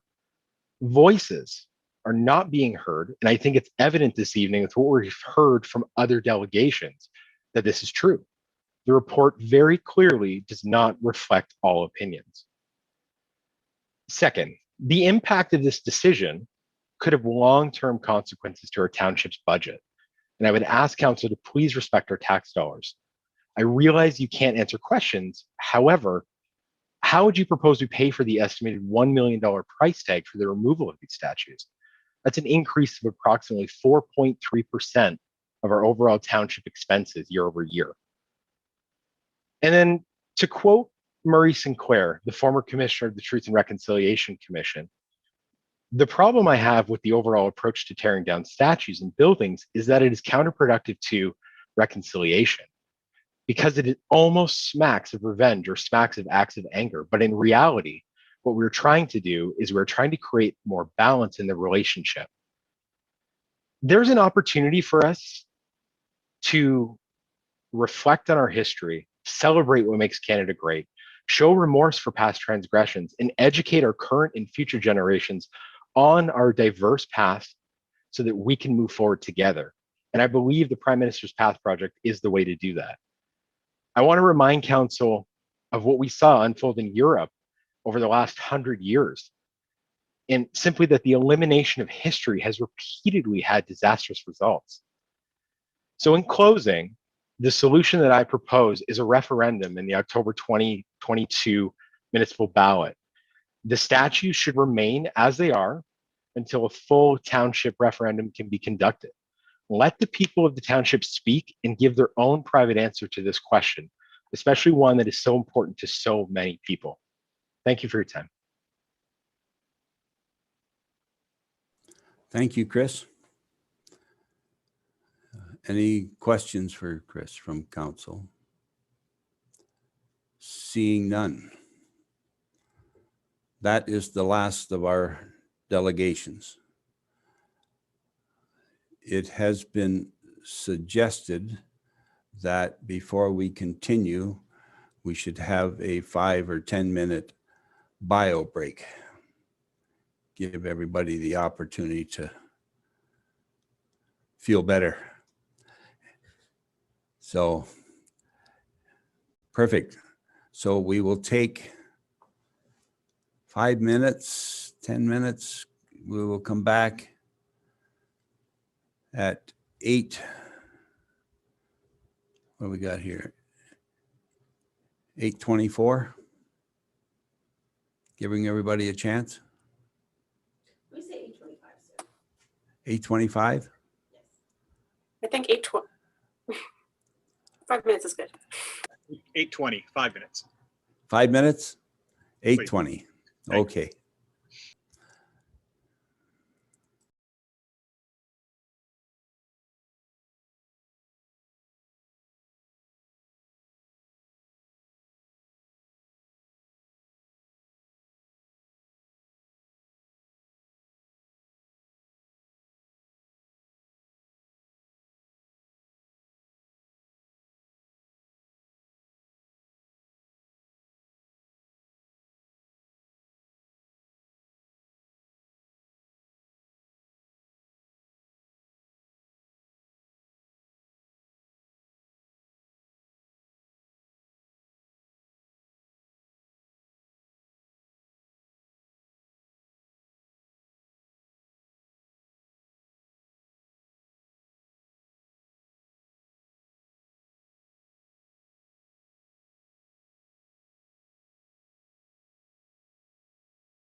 Okay, welcome back, everybody.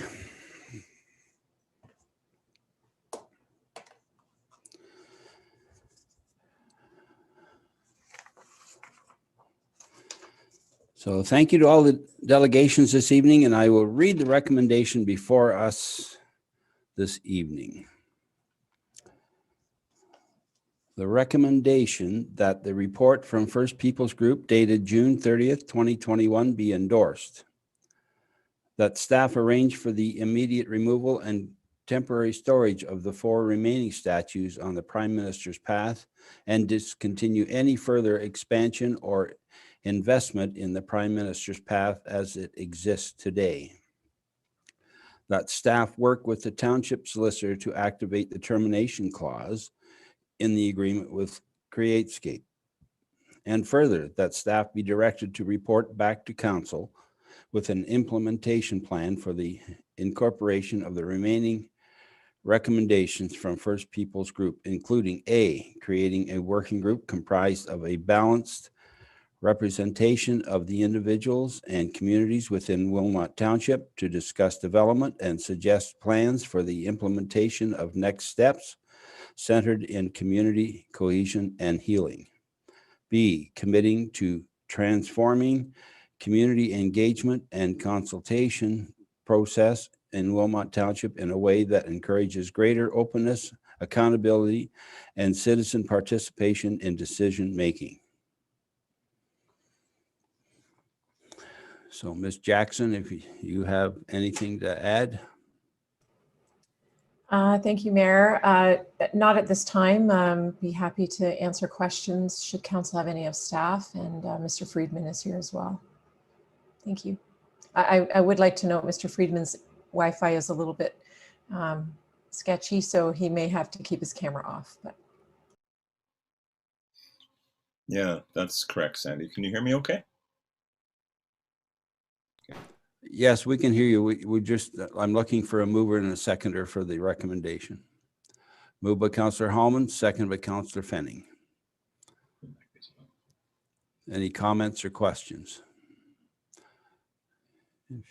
Do you wish to make a statement, Mr. Freeman? No, not at this time, Mr. Mayor. Okay, thank you. Councillor Hallman.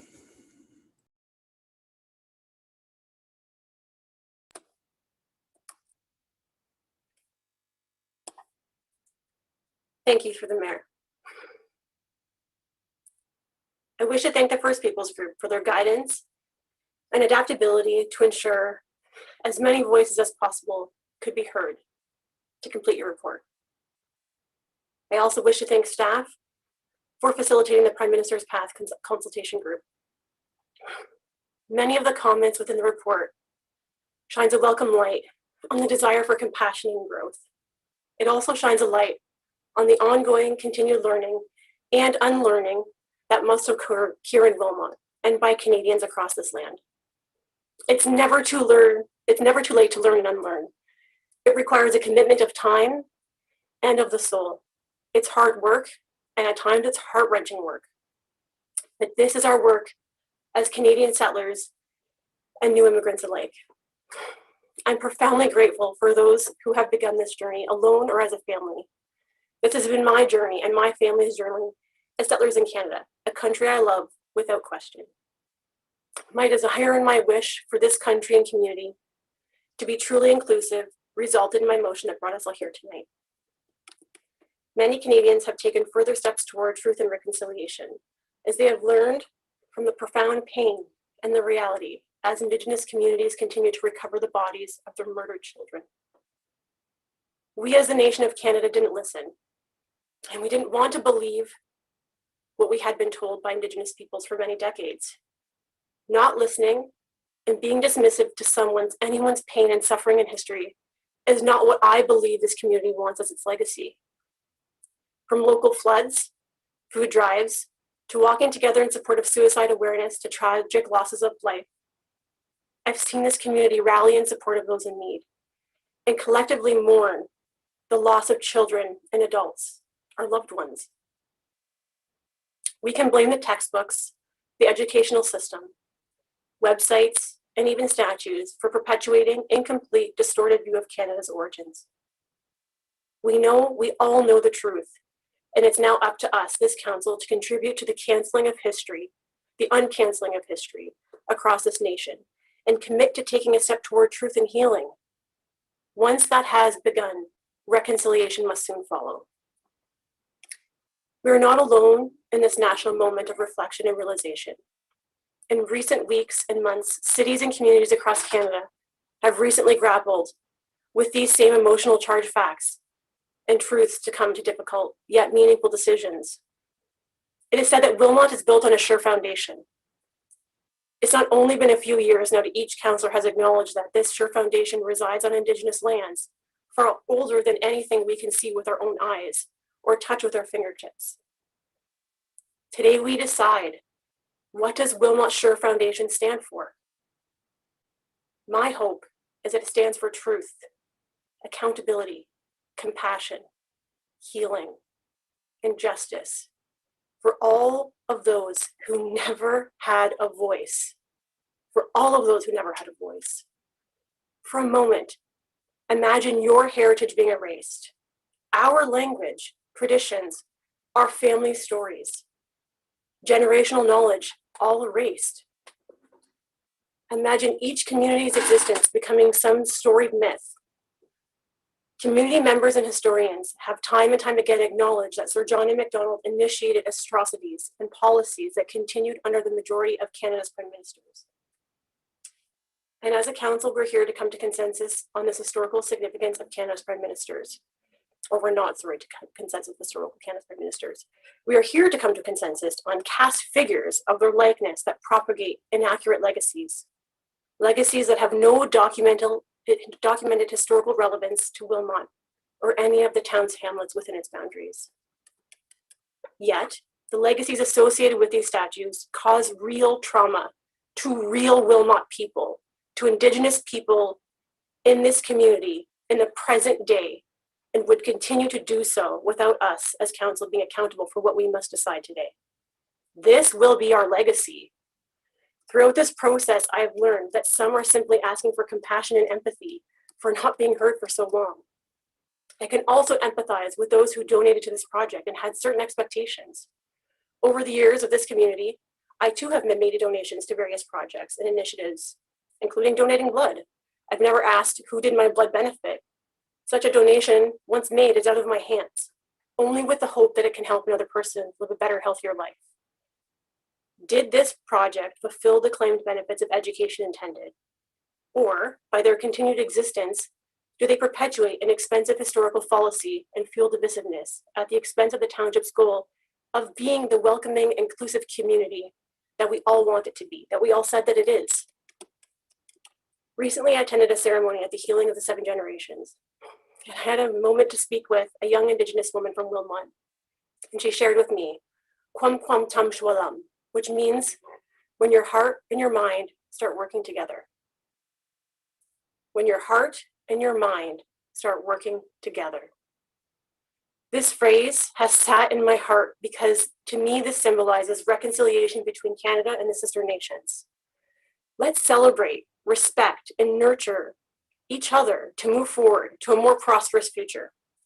I believe that truth and reconciliation must become the Canada of now and moving forward. To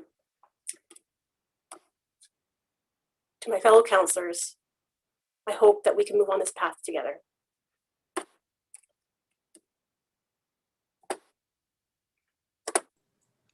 Thank you, Councillor Hallman. Councillor Fenning.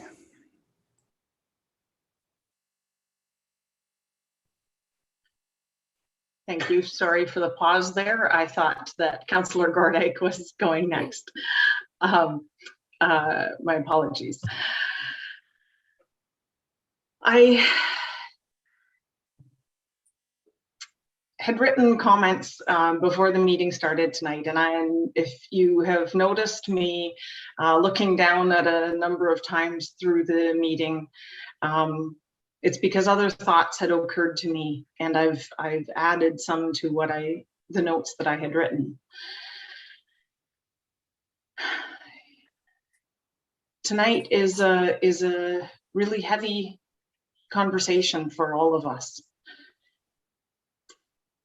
Thank you to the First Peoples Group for leading this consultation with grace, strength, and compassion.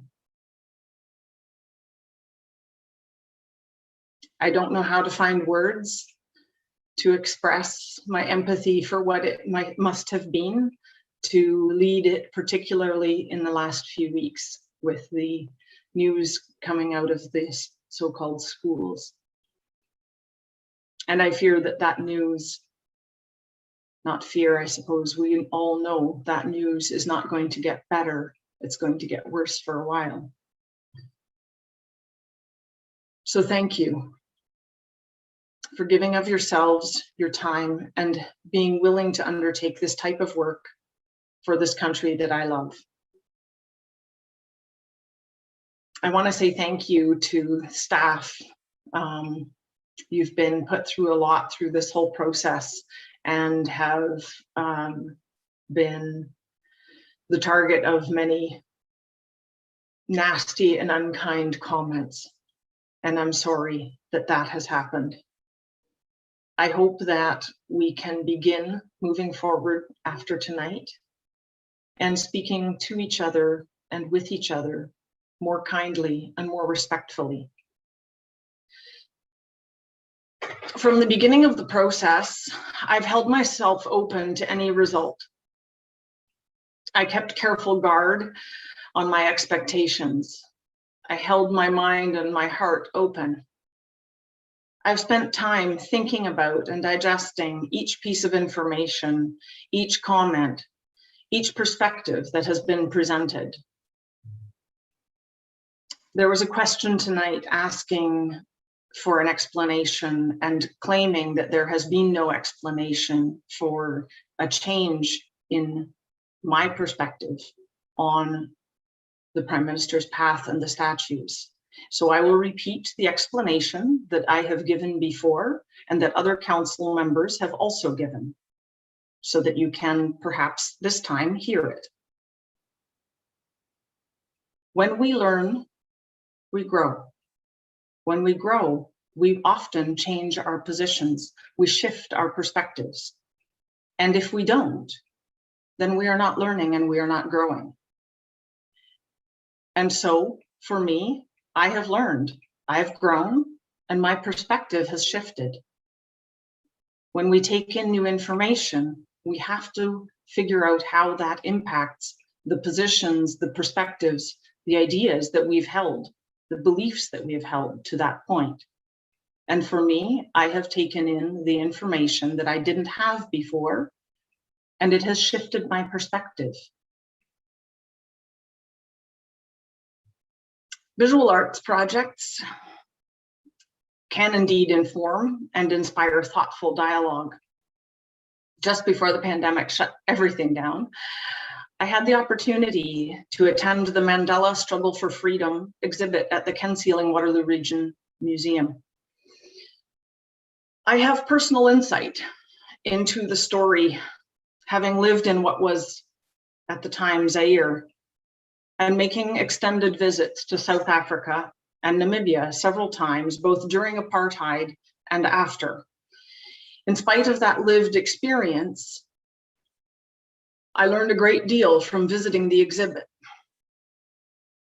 I can only imagine what a horrifically traumatic experience it would be for my stepmother, who is Namibian, to have to be confronted with a statue representing any one of the individuals who held those policies over her people and her childhood, and were responsible for the deaths of the children in her neighborhood.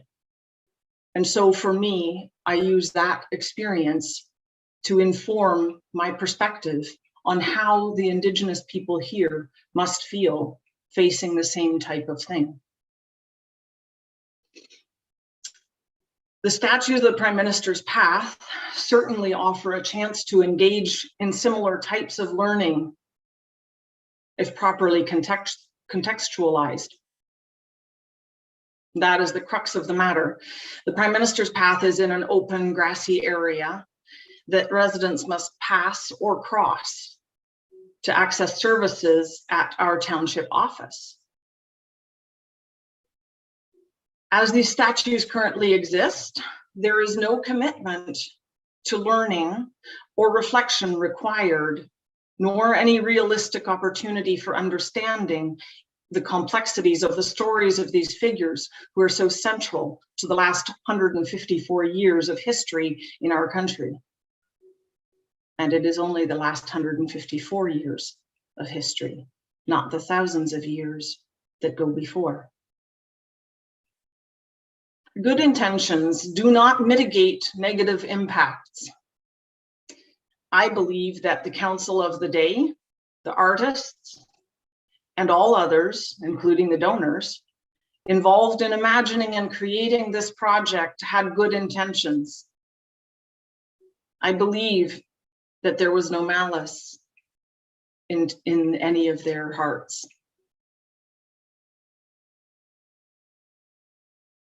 However, it is clear that the impacts do not match those intentions.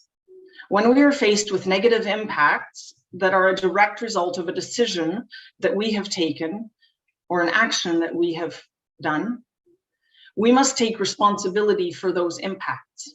We cannot absolve ourselves of the need to right the wrong simply because we had good intentions.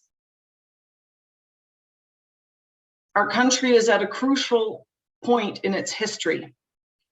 The use of ground penetrating radar has recently begun to illuminate the truth of the stories told by survivors of the so-called residential schools. I struggle with using the word schools for these institutions. I agree wholeheartedly with all the residents who have talked about the importance of not forgetting history. Equity is not achieved by a simple process of majority rule. While the number of responses seems small as a percentage of the population, it is the largest number of responses we have ever received on any survey in the township. I find it disingenuous to impugn the character of the First Peoples group. There are many points of historical context that are missing from comments that were made by delegations tonight. But this is not the time to debate historical context. Removing these statues will not erase any part of history. They are not history. They are objects. They are a representation of a person who is part of history, but they are not in and of themselves history. They do not embody it. They do not teach it. They do not hold us accountable to it.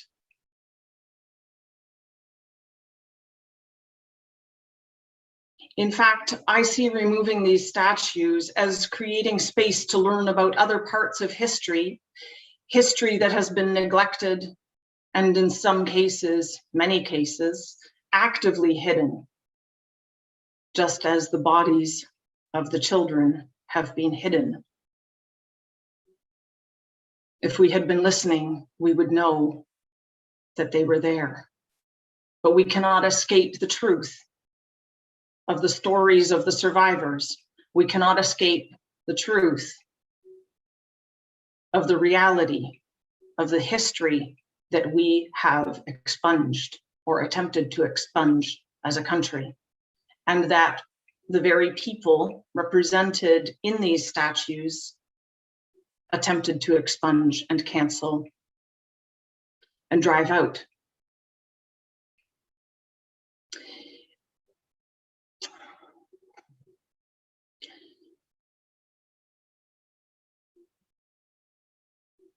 One of the delegations tonight phrased my thoughts actually quite well in saying that we can't heal, we can't begin to heal until we stop causing harm. And we've been told by residents that these statues cause harm. Are we listening? I'm listening. And I think that we need to listen tonight. Tonight, we have many points of disagreement between many people, but we have many more that bring us together. Everyone who has spoken has expressed some level of empathy with the Indigenous community in the trauma that various policies over the generations have caused. Everyone has acknowledged the need for learning. I don't believe that we can learn or heal or bring the community together unless we remove the source of this pain for our community, the source of this division now, and recontextualize it with consultation in a different way, in a different space. I want to thank everyone who participated in the feedback and provided their perspectives. And I want to thank all the delegations tonight. It takes courage to speak, but it also takes courage to listen. And sometimes it takes more courage to listen. Thank you. Thank you, Councillor Fenning. Councillor Gerber. Yes, thank you. Through you, Mayor Armstrong. I want to thank First Peoples Group.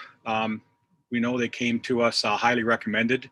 We were fortunate to have you come alongside us during this process and during the times in which this process took place. And we appreciate the professionalism and the skills and the wisdom that you brought to the process and to the recommendations that you have shared with us tonight. I want to echo Councillor Fenning's comments and thank all the delegations as well who shared with us this evening, and all of those who participated in the consultation with First Peoples Group as well. I think we all would perhaps admit that the different stages of this discussion have not always brought out the best of our community. But I think whatever the outcome of our deliberations this evening and the final fate of the Prime Minister's path, it is critical that the next phase of the process and our collective attitudes towards the outcome bring out the best in us. That we remember and understand that we all want what is best for our community. There are no litmus tests for love of or commitment to our community, or for that matter, our country. We know that many trumpet Canada that at its best is a shining example to the world of how people can live together in a free society. And I believe, as many others do, that Canada is a grand experiment in just that, a work in progress towards that goal that is the envy of many. And I believe in the heart of Wilmot as well. And I believe that we can show by how we move forward as a community together, regardless of the outcome of our deliberations this evening, that we are the giving, kind, cohesive community we desire to be.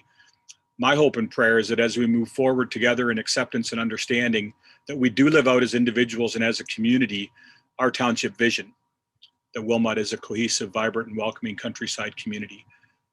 One of the residents shared on page 25 of the report, let's show we can do and move through this process peacefully and thoughtfully. We should act with intellect and empathy. I have faith it can be done, as Wilmot has always done in dealing with different and difficult subjects. I noted the optimism of the youth comments in the report that was presented to us tonight by First Peoples Group. From page 11 of the report, it asks, when young people were asked, what does Wilmot mean to you? Youth residents most commonly expressed that Wilmot is a friendly, welcoming, and safe community. Many students shared that Wilmot is a place where their families have chosen to raise them, and that Wilmot is where they can make memories with their friends and relatives. Young people shared their perspectives that Wilmot is a community where people are welcome, that the community supports everyone, and is a welcome and is a loving community. We want to continue to live that out and move forward together. And I believe that following the recommendations before us is the way to do that. By no longer hosting the Prime Minister's path, this may be seen by some as a victory or defeat in some larger culture war. But I'm not really interested in that framework. I believe that we are not saying the story of Canada can't be told.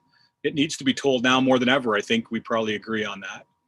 But by following the recommendations before us, we are saying that we don't think telling it through this project on this site is the way to move forward for healing and reconciliation in our community. And I look forward to the chance to perhaps share just a little bit more, but I wanted to open with that this evening. Thank you, Councillor Gerber. Councillor Fisher.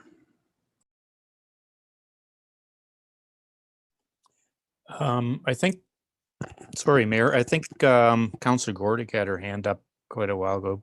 I can speak if you want, but. Go ahead, Councillor Fisher. I was just taking a pause, so I'm fine. Oh, okay. With my hand up, Okay. so I appreciate you asking. No, thank you. Okay, thank you. The PM path began in 2016, and I recall there was being hundreds of people embracing the idea of the new path located beside our national historic or heritage site. Each new statue brought fanfare and crowds for the unveiling, each one bringing national attention. I felt it was warmly accepted in the community. All of that changed early last year. In a short amount of time, the view of statues began to change in Canada and around the world. I also chose to vote to pause the Prime Minister's path last summer and to hire their consultants in hopes that there might have been some form of resolution that would make both sides happy. This is what I really wanted to have happen. Many ideas came forth, such as fencing in the area, adding realistic historical data to the project, statues of Indigenous leaders, and to even create a healing garden or an area for native art and plants. I also felt that hiring a First Peoples group was a wise choice that might help us in healing our community, which was becoming very divided. Then came the horrific announcement of the 215 bodies that were discovered in Kamloops, followed by the discovery of 751 at Maryville Residential School in Saskatchewan, and most recently, the 182 graves found at Cranbrook. In Canada, there are 139 residential schools, so I'm sure there will be many more discoveries. It was shocking, and it displayed the hurt that many Indigenous peoples have felt for many, many years. The graves are one thing, but there were also all the other atrocities that children have endured during this abuse. Separation from their family, attempt to change the way the Indigenous people lived and their beliefs. To me, that's what statues represent to the many Native and non-Native people alike. It is certainly time for truth and reconciliation. Removing the statues is not exclusive to Wilmot Township. This is a worldwide initiative that's happening right now. In the United States, over 200 contentious statues have been removed or are in the process of being removed, including 94 Confederate statues in 2020 alone. Around the world, there's a movement to remove statues, including 16 in Great Britain and other countries such as France, Belgium, India, Ireland, and Barbados. Here in Canada, we're undergoing this transformation as well. Charlottetown, Picton, Victoria, Montreal, Regina, and Ryerson in Toronto are all removing their statues, while Kingston's relocating theirs. Some of these have been removed forcibly by protesters, and there's also schools and buildings possibly being renamed. The treatment of the Indigenous people is one concern regarding the statues, obviously a really big concern. It dishonors Indigenous peoples to celebrate the men ultimately who were responsible for the atrocities, which have been verified over the last month. The other is the hurt and division that is being created by the two sides here in Wilmot. I think to myself, what value do you place on harmony in the community? Are having statues in Wilmot Township worth losing unity of the community and having a safe and welcoming place to live? There's so many amazing people that live in Wilmot and Baden, and over the last year, there's been so much anger and division that is really troublesome. I know if we vote to leave the statues and continue on with the PM path, that there'll be more and more anger on both sides. I don't believe it'll end. There will be more vandalisms and protests will resume. If they are removed, then there will be hurt for a while. But I do believe we have a better chance of getting back to the harmony that Wilmot is capable of enjoying.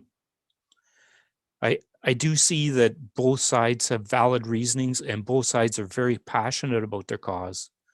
But at the end of the day, people are hurting. The Indigenous people are hurting, and I do believe many people in the community are hurting and angry. The township has been torn apart, and much of it has to do with the statues. Removing statues do not make us lesser Canadians, nor does it mean we have won or lost this contentious issue.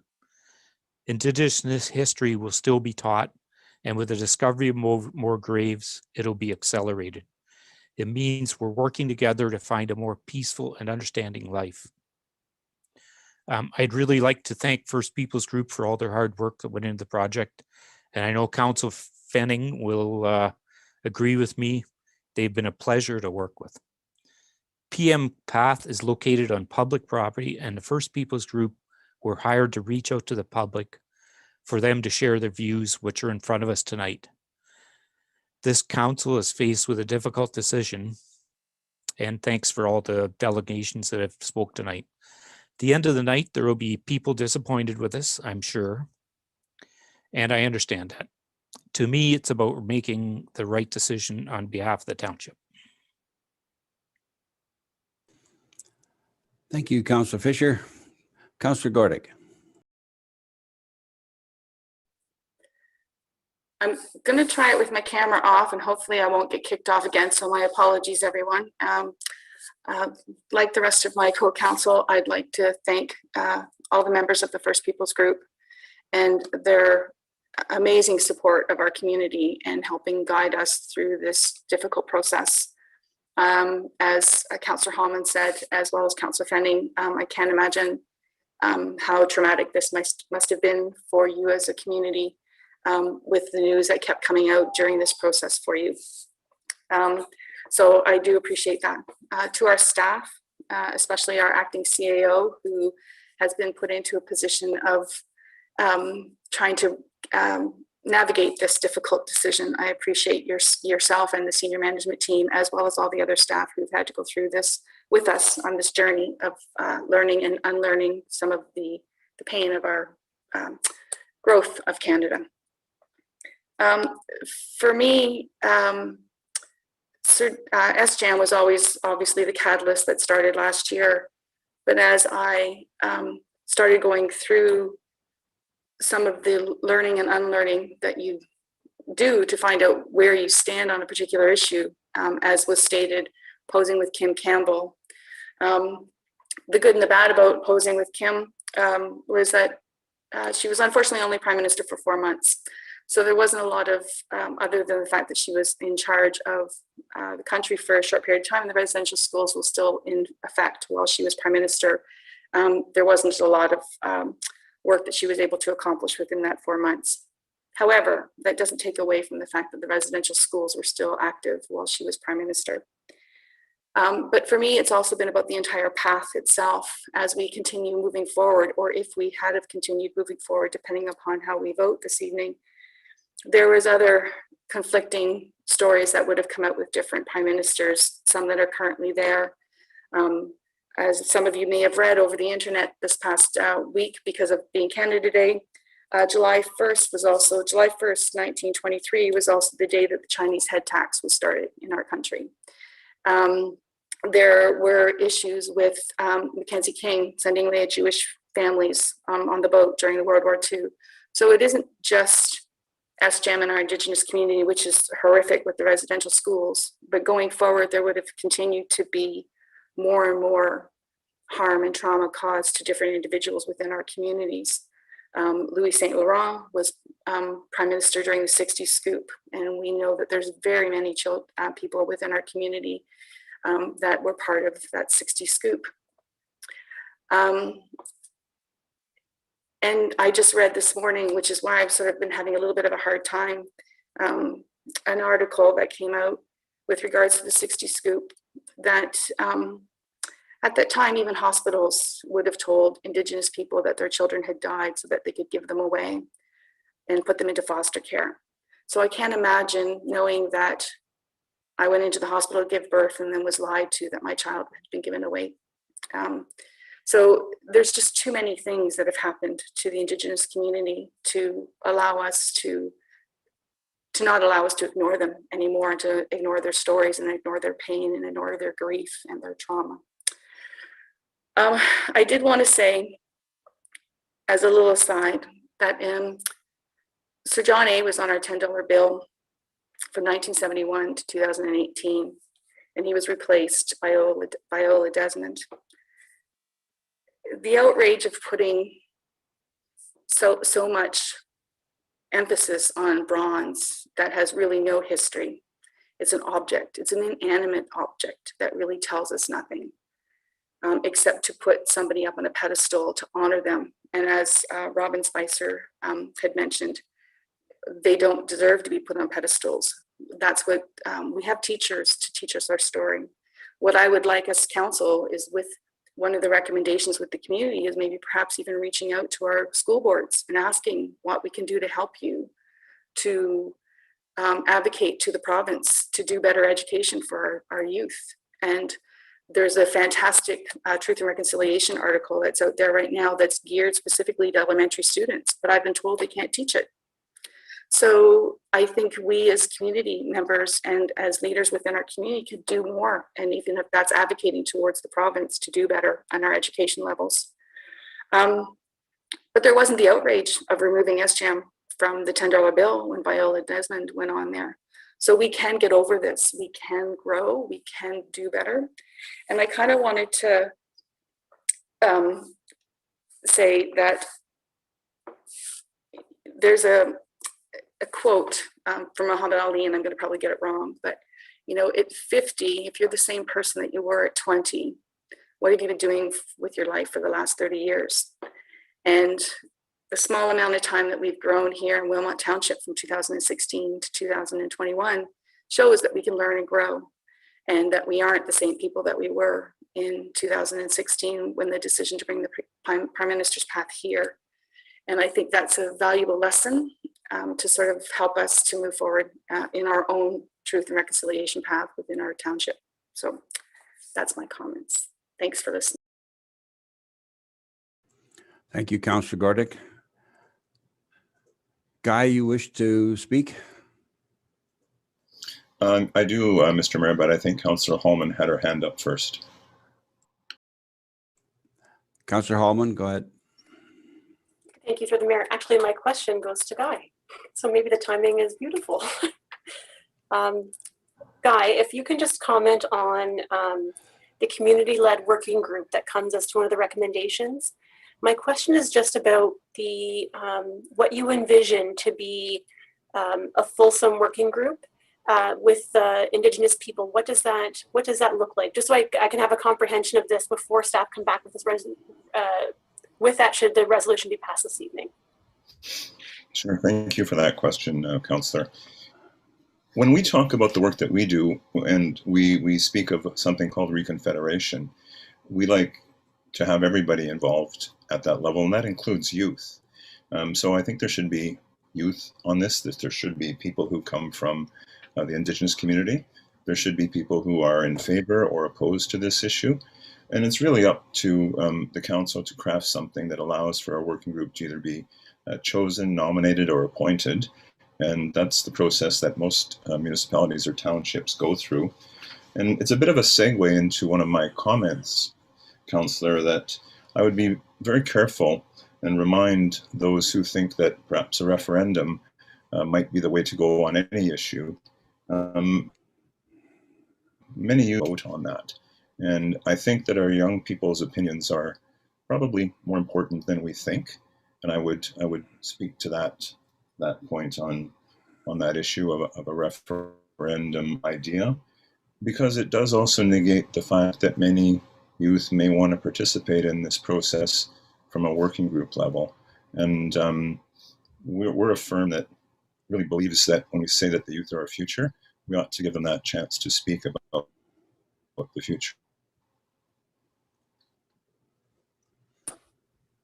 I have a follow-up, Mayor, to Guy. Go ahead. My next follow-up question is, so regarding a balance of the committee, I know that there are some questions from various members of the community who are wondering if there should be more balance toward Indigenous voices to settler voices. What is your opinion on that? Yeah, that one is it's a tough one in order to make that call. We can only point to what we were doing in Kingston as a direct example, to go beyond just the community of the township, but also participation from those that are a little bit from the township. That includes folks from the Bay of Quinte and Alderville First Nation, so that you should be bringing nations into the conversation as well, and local Indigenous people who may have moved to Wilmot. But it becomes part of a bigger picture and a bigger question regarding nation to nation and territory that has impact on who you want on your committee. I go by the teachings of where I live in Ottawa. I'm visiting Algonquin territory, and I would defer to the Algonquins from Pikwaugan and Kittigazibi to play that role in the city that I happen to be visiting. And quite honestly, unless you are from the territory from many, many, many years ago, everybody on this call might be visitors. That was very helpful for me to understand that. Thank you. To involve the nations that we are situated on. Thank you for that. That was very helpful for me. Thank you. Councillor Gerber.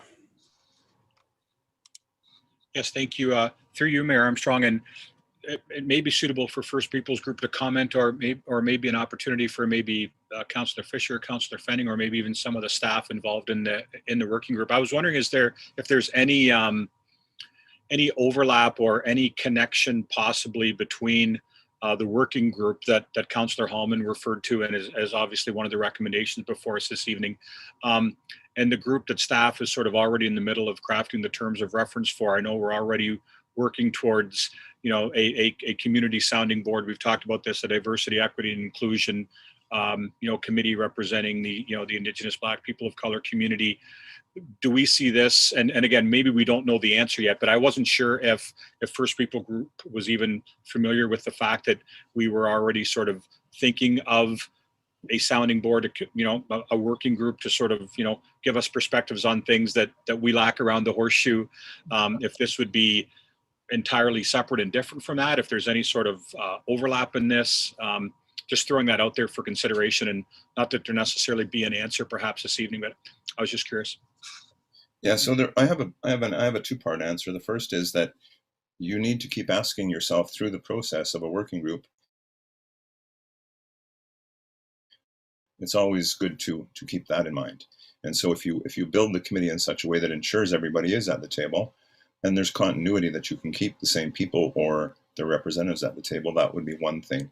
The second is the Indigenous, Black, and people of color.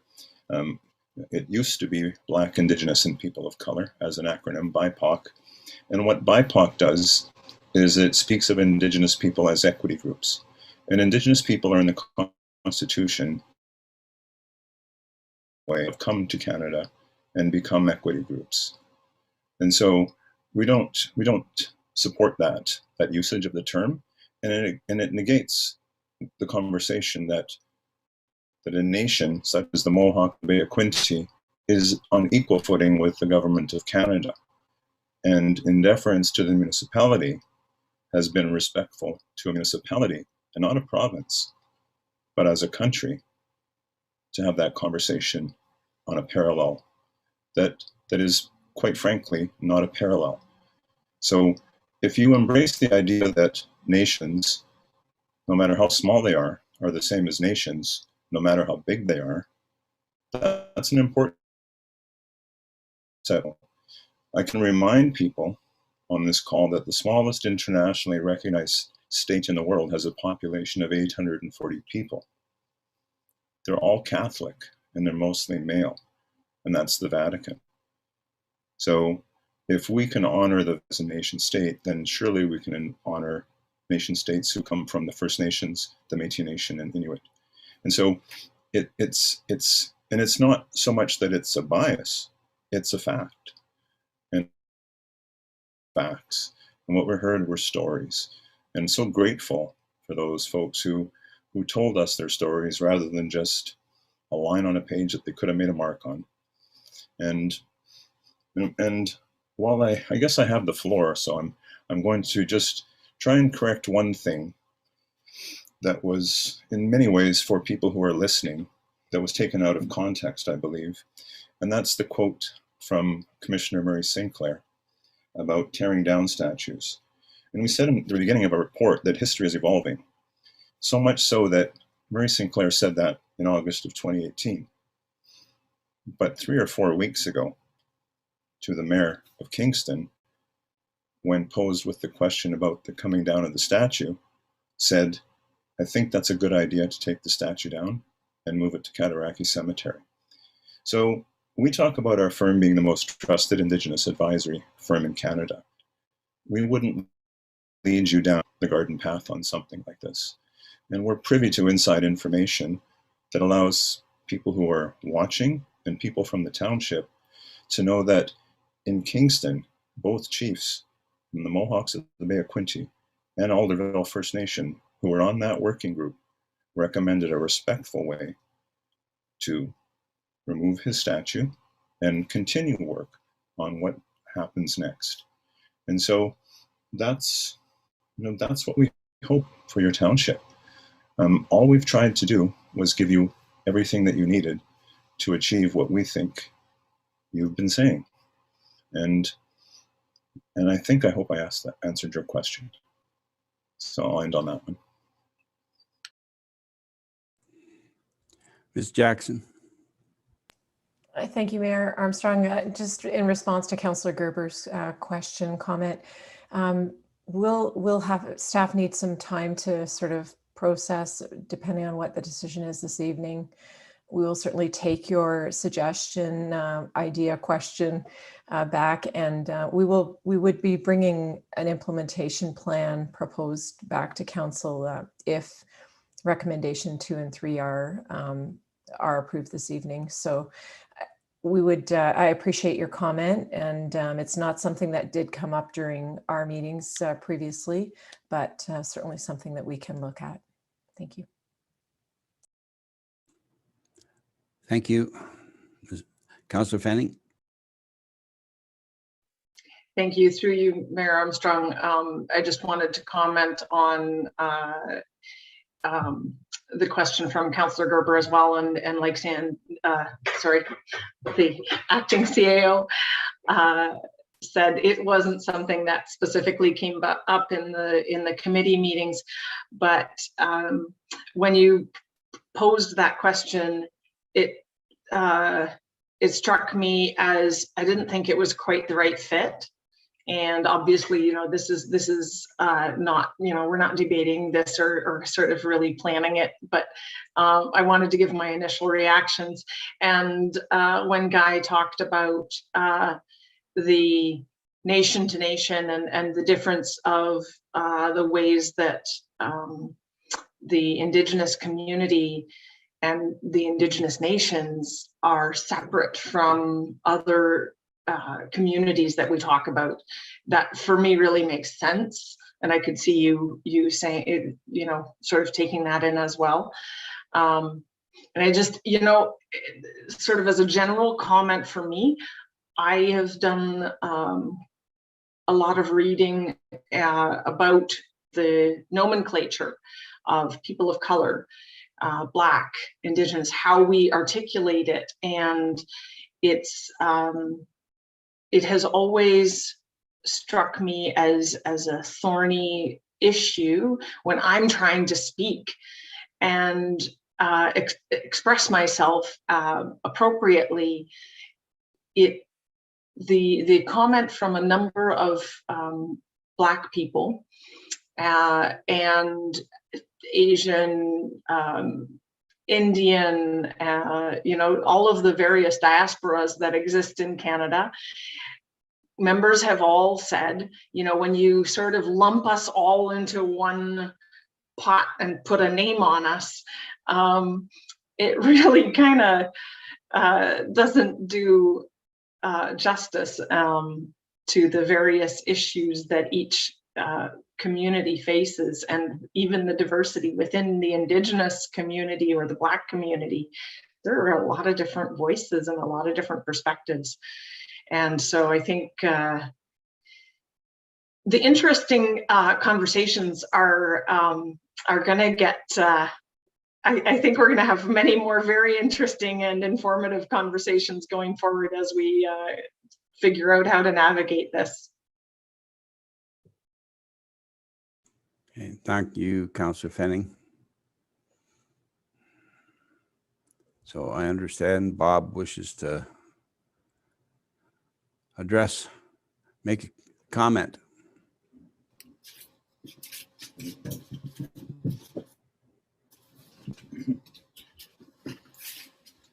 Is it okay now, Mr. Mayor? Yes.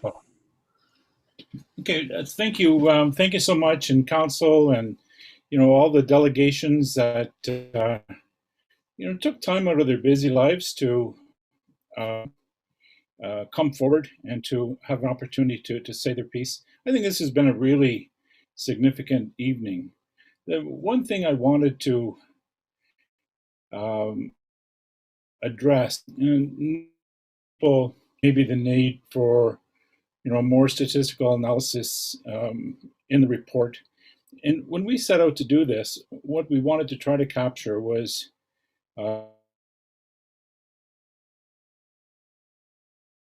people's dreams, what they like done, what they don't want done, and not sort of a mere tally. And some people came back and about this as a group. We said, like, what if it was just purely numbers? What if it was 51-49? Would that help council figure out what to do? What if it was 60-40? Would that council figure out what to do? Like, there might be, unless it was, 90-10 or something, that would be really helpful. But to have expressions from your fellow citizens was pretty beautiful. And there's a fabulous things that said. Also wanted to mention, a couple people said First Peoples Group was biased. And we were. There's no question about that. We were biased in terms of trying to produce that we could produce based on what we heard from your fellow citizens. That was our bias. And we cared deeply. We heard into black and white, and from that to come up with some recommendations that we thought would be helpful in terms of moving things forward. So that was our bias, and I'm pretty proud of that bias, actually, and proud of what it's accomplished. Something likely exists. We're really careful about that, because there may be 1,000 ways of imagining how something could exist. And, I think creating that safe group together and to imagine may come up with something way better than we could have imagined in terms of our work.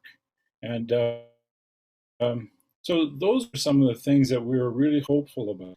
And as Guy said, also really hopeful about that voice of the youth in this process, and the voice of your Indigenous neighbors. So just in closing, for me anyway, I just want to acknowledge Mayor and Council, acknowledge the community. We know that this hasn't been easy. and we were happy every time folks came forward with ideas and suggestions and joined together to talk. And folks are right. If this had been outside of a COVID time, there would be many things that we could have done differently. But we're in the midst of a global pandemic. So in terms of communication and dialogue and collaborating, I think all those things happen to the best that we could do.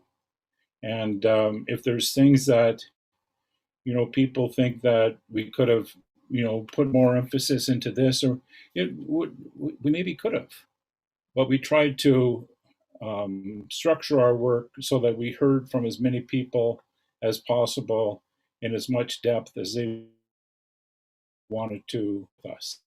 I wanted to say that and say how appreciative we are for having had the opportunity to work with you, Mr. Mayor, and Council, and the citizens, and yeah, we're just really grateful for that opportunity, and happy to, you know, make ourselves available in the next little while to follow up with staff if there's, you know, any questions in terms of, you know, what was that work's already happened, but you know, we continue to stand by to help in that manner. Thank you very much.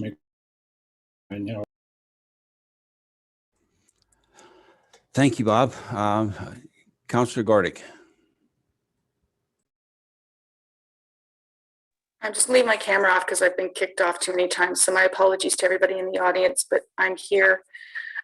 I just wanted to say to the First Peoples group, I'm not understanding why there's the concerns about the number of delegations and the survey results. I wanted to sort of highlight what was already said previously, I believe by our acting CEO, Ms. Jackson. This was the highest number of recipients and respondents that we've had, even more than when we were discussing the so-called pot issue coming to Wilmot. So there was huge community engagement. And so I appreciate the effort, especially during these COVID times. I don't want to take away from that. That was a lot of hard work. And, you know, more than we've ever received for anybody's other surveys that we've done. So thank you for the effort that you put in to reach out to our community. And thanks to all the the people who filled out those responses and survey forms. It does go to show that we are trying to move forward, and we are an engaged community with lots to offer. And I do want to, I'm just taking a little bit of offense that those that said that there wasn't proper engagement. I don't believe that. And so I just wanted to put that out there. Thanks. Thank you, Councillor Gordick. Councillor Gerber. Yes, thank you. Through you, Mayor Armstrong. Yes, thanks, Bob, for sharing a bit more perspective on several of the things that were raised by the delegations. And I had a couple thoughts on, you know, the references to, you know, to democracy and majority and all those sorts of things. And it has a bit of a longer introduction, but I will get to the point eventually. In ancient times, monuments to Roman leaders weren't placed in Rome. They were actually placed in the areas that Rome dominated to remind the people of who they were subject to. Now, I know to some, the idea of comparing statues of our prime ministers to oppressive Roman emperors may be an extreme analogy, but to others, it is their lived experience. It's their generational experience. And in being a servant leader, I need to recognize it's not about how I view the statues, it's about how others view the statues. And those other voices that have been ignored too long need to be heard here in Wilmot. And it strikes me that often in these discussions, you know, yes, we acknowledge, yes, we learn, yes, we do better. But when it comes right down to it, other than those sentiments, things just often end up being the way they've always been.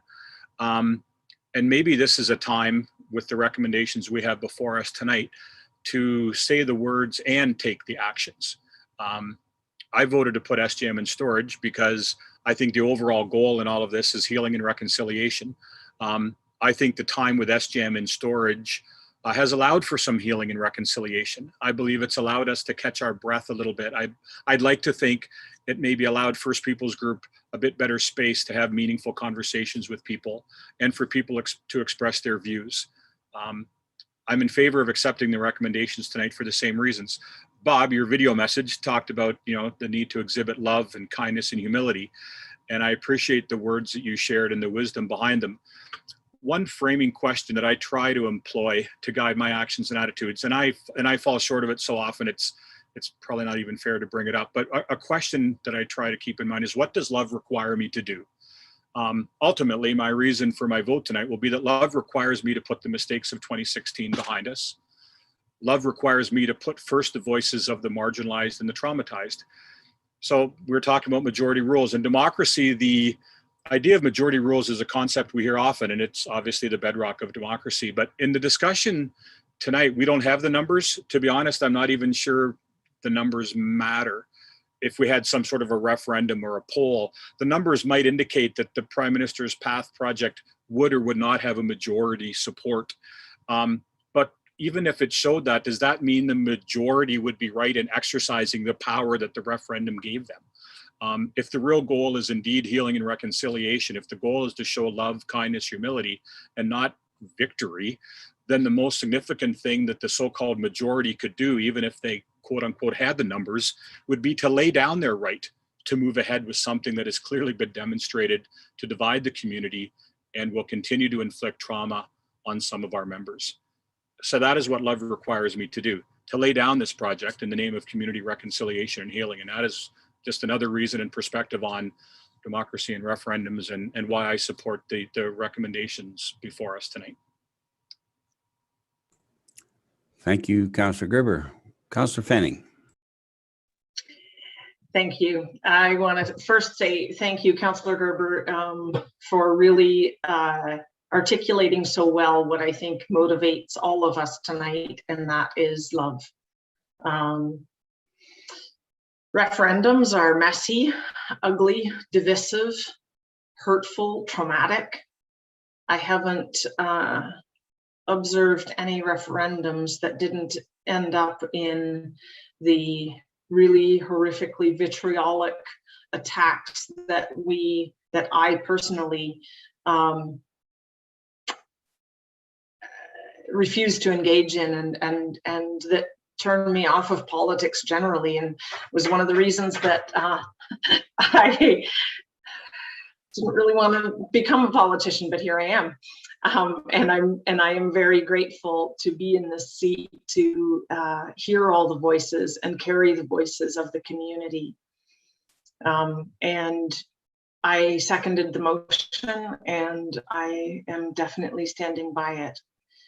We have a long road ahead of us, but love certainly is the guiding theme, and reconciliation is our goal.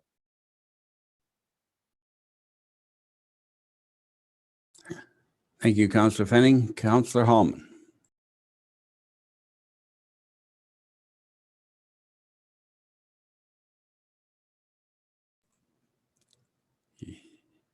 You do not wish to speak now?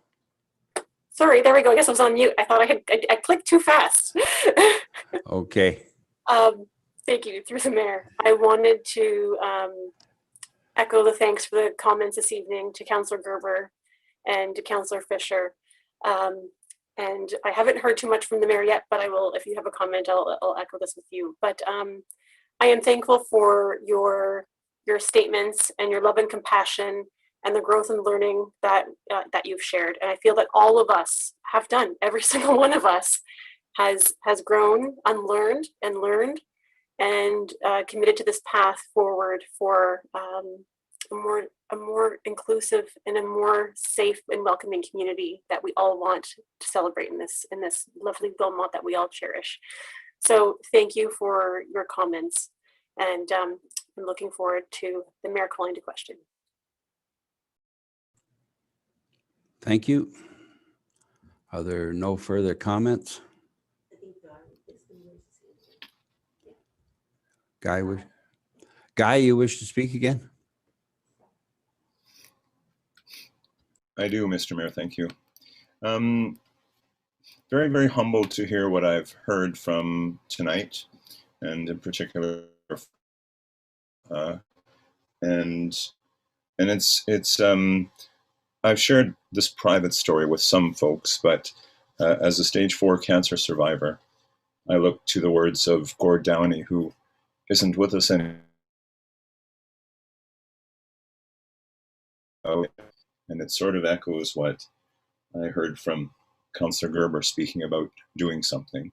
And the path that you're going to go down couldn't be any brighter that I and have hope for. And to, if I'm to quote anybody, it would be maybe to quote the Beatles and tell you that love is all you need, and you will get to where you want to go. And so thank you for tonight, and thank you for the last few months to not only you, but to all the citizens of the township. Thank you, Guy. And I see no further hands. Okay. I too want to thank everyone that participated tonight and over the last several months. And I especially want to thank First Peoples Group for their leadership and guidance. I think it has been extremely important that we were very fortunate that they came along to help us navigate through this sea of questions that we have and the divisiveness that's throughout the community. It is very disheartening for me to see that divide amongst the people that I love so much, because I've become part of the community, and they have strengthened me over the years, and they have strengthened me over the last year for sure. And I too hope that we can get to a point where everybody is considered the same human beings. I mean, it doesn't matter what we look like. We're all human beings, and our differences have always been important, whether it's within our own communities or the broader community. It's always important that we have our differences. And I certainly hope that over the next few months, with creating the working group and committing the community to transform, that we can achieve that vision of one race, which is the human race. And we have to, and I think that is what the target is of the majority of citizens of this, the blue marble, which is third rock from the sun. And I think that's what the people want, the majority of people want. And there's those who don't want it, and they're the ones that make it difficult for us to get there. So I hope that we can, in our little corner of this world, that we can achieve it and set a good example for the rest to see, because I think we're capable of doing it. So when it comes to the resolution, I'm not 100% in favor of everything on the resolution, but the important parts I am. So I will be supporting it, but I just wanted to have that caveat in there to realize that I am not 100%, but the important parts I really do support. So we will call the question, and it has been requested that it is a recorded vote.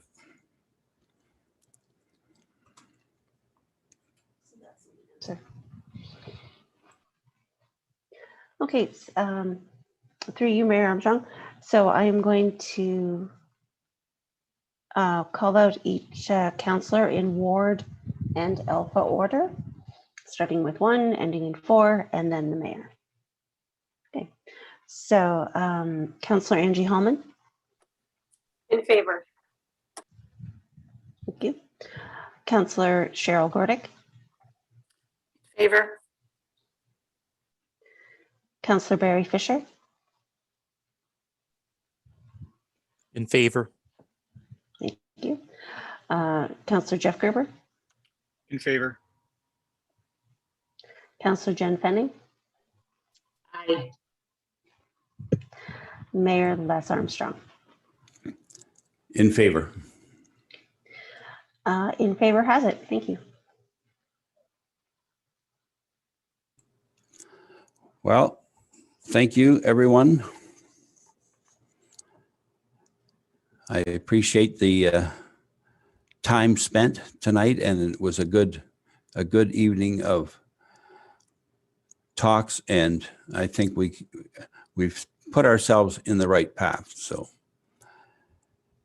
with that, we will do the confirmatory bylaw recommendation that bylaw number 2021-35 to confirm the proceedings of council at its meeting held on July 5th, 2021 be introduced, read a first, second, and third time, and finally passed in open council.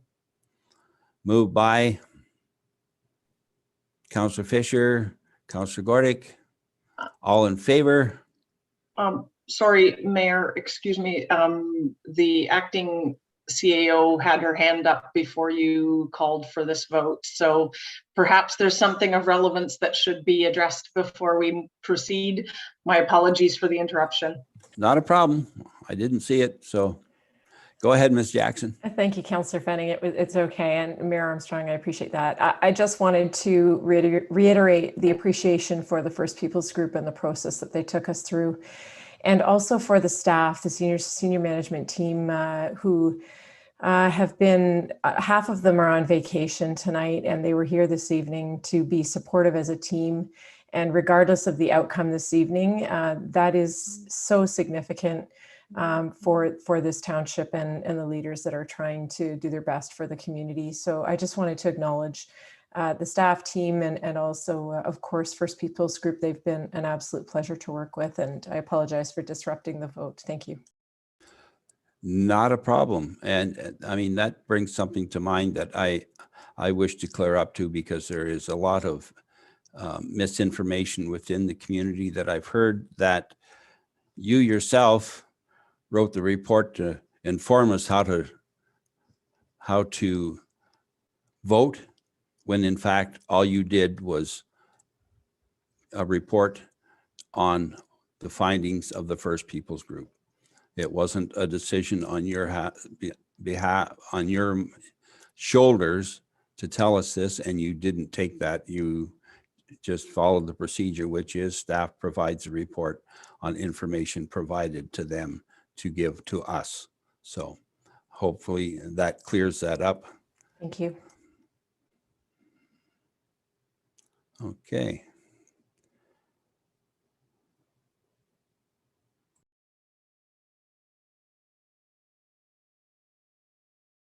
So we have a mover and a seconder for the bylaw.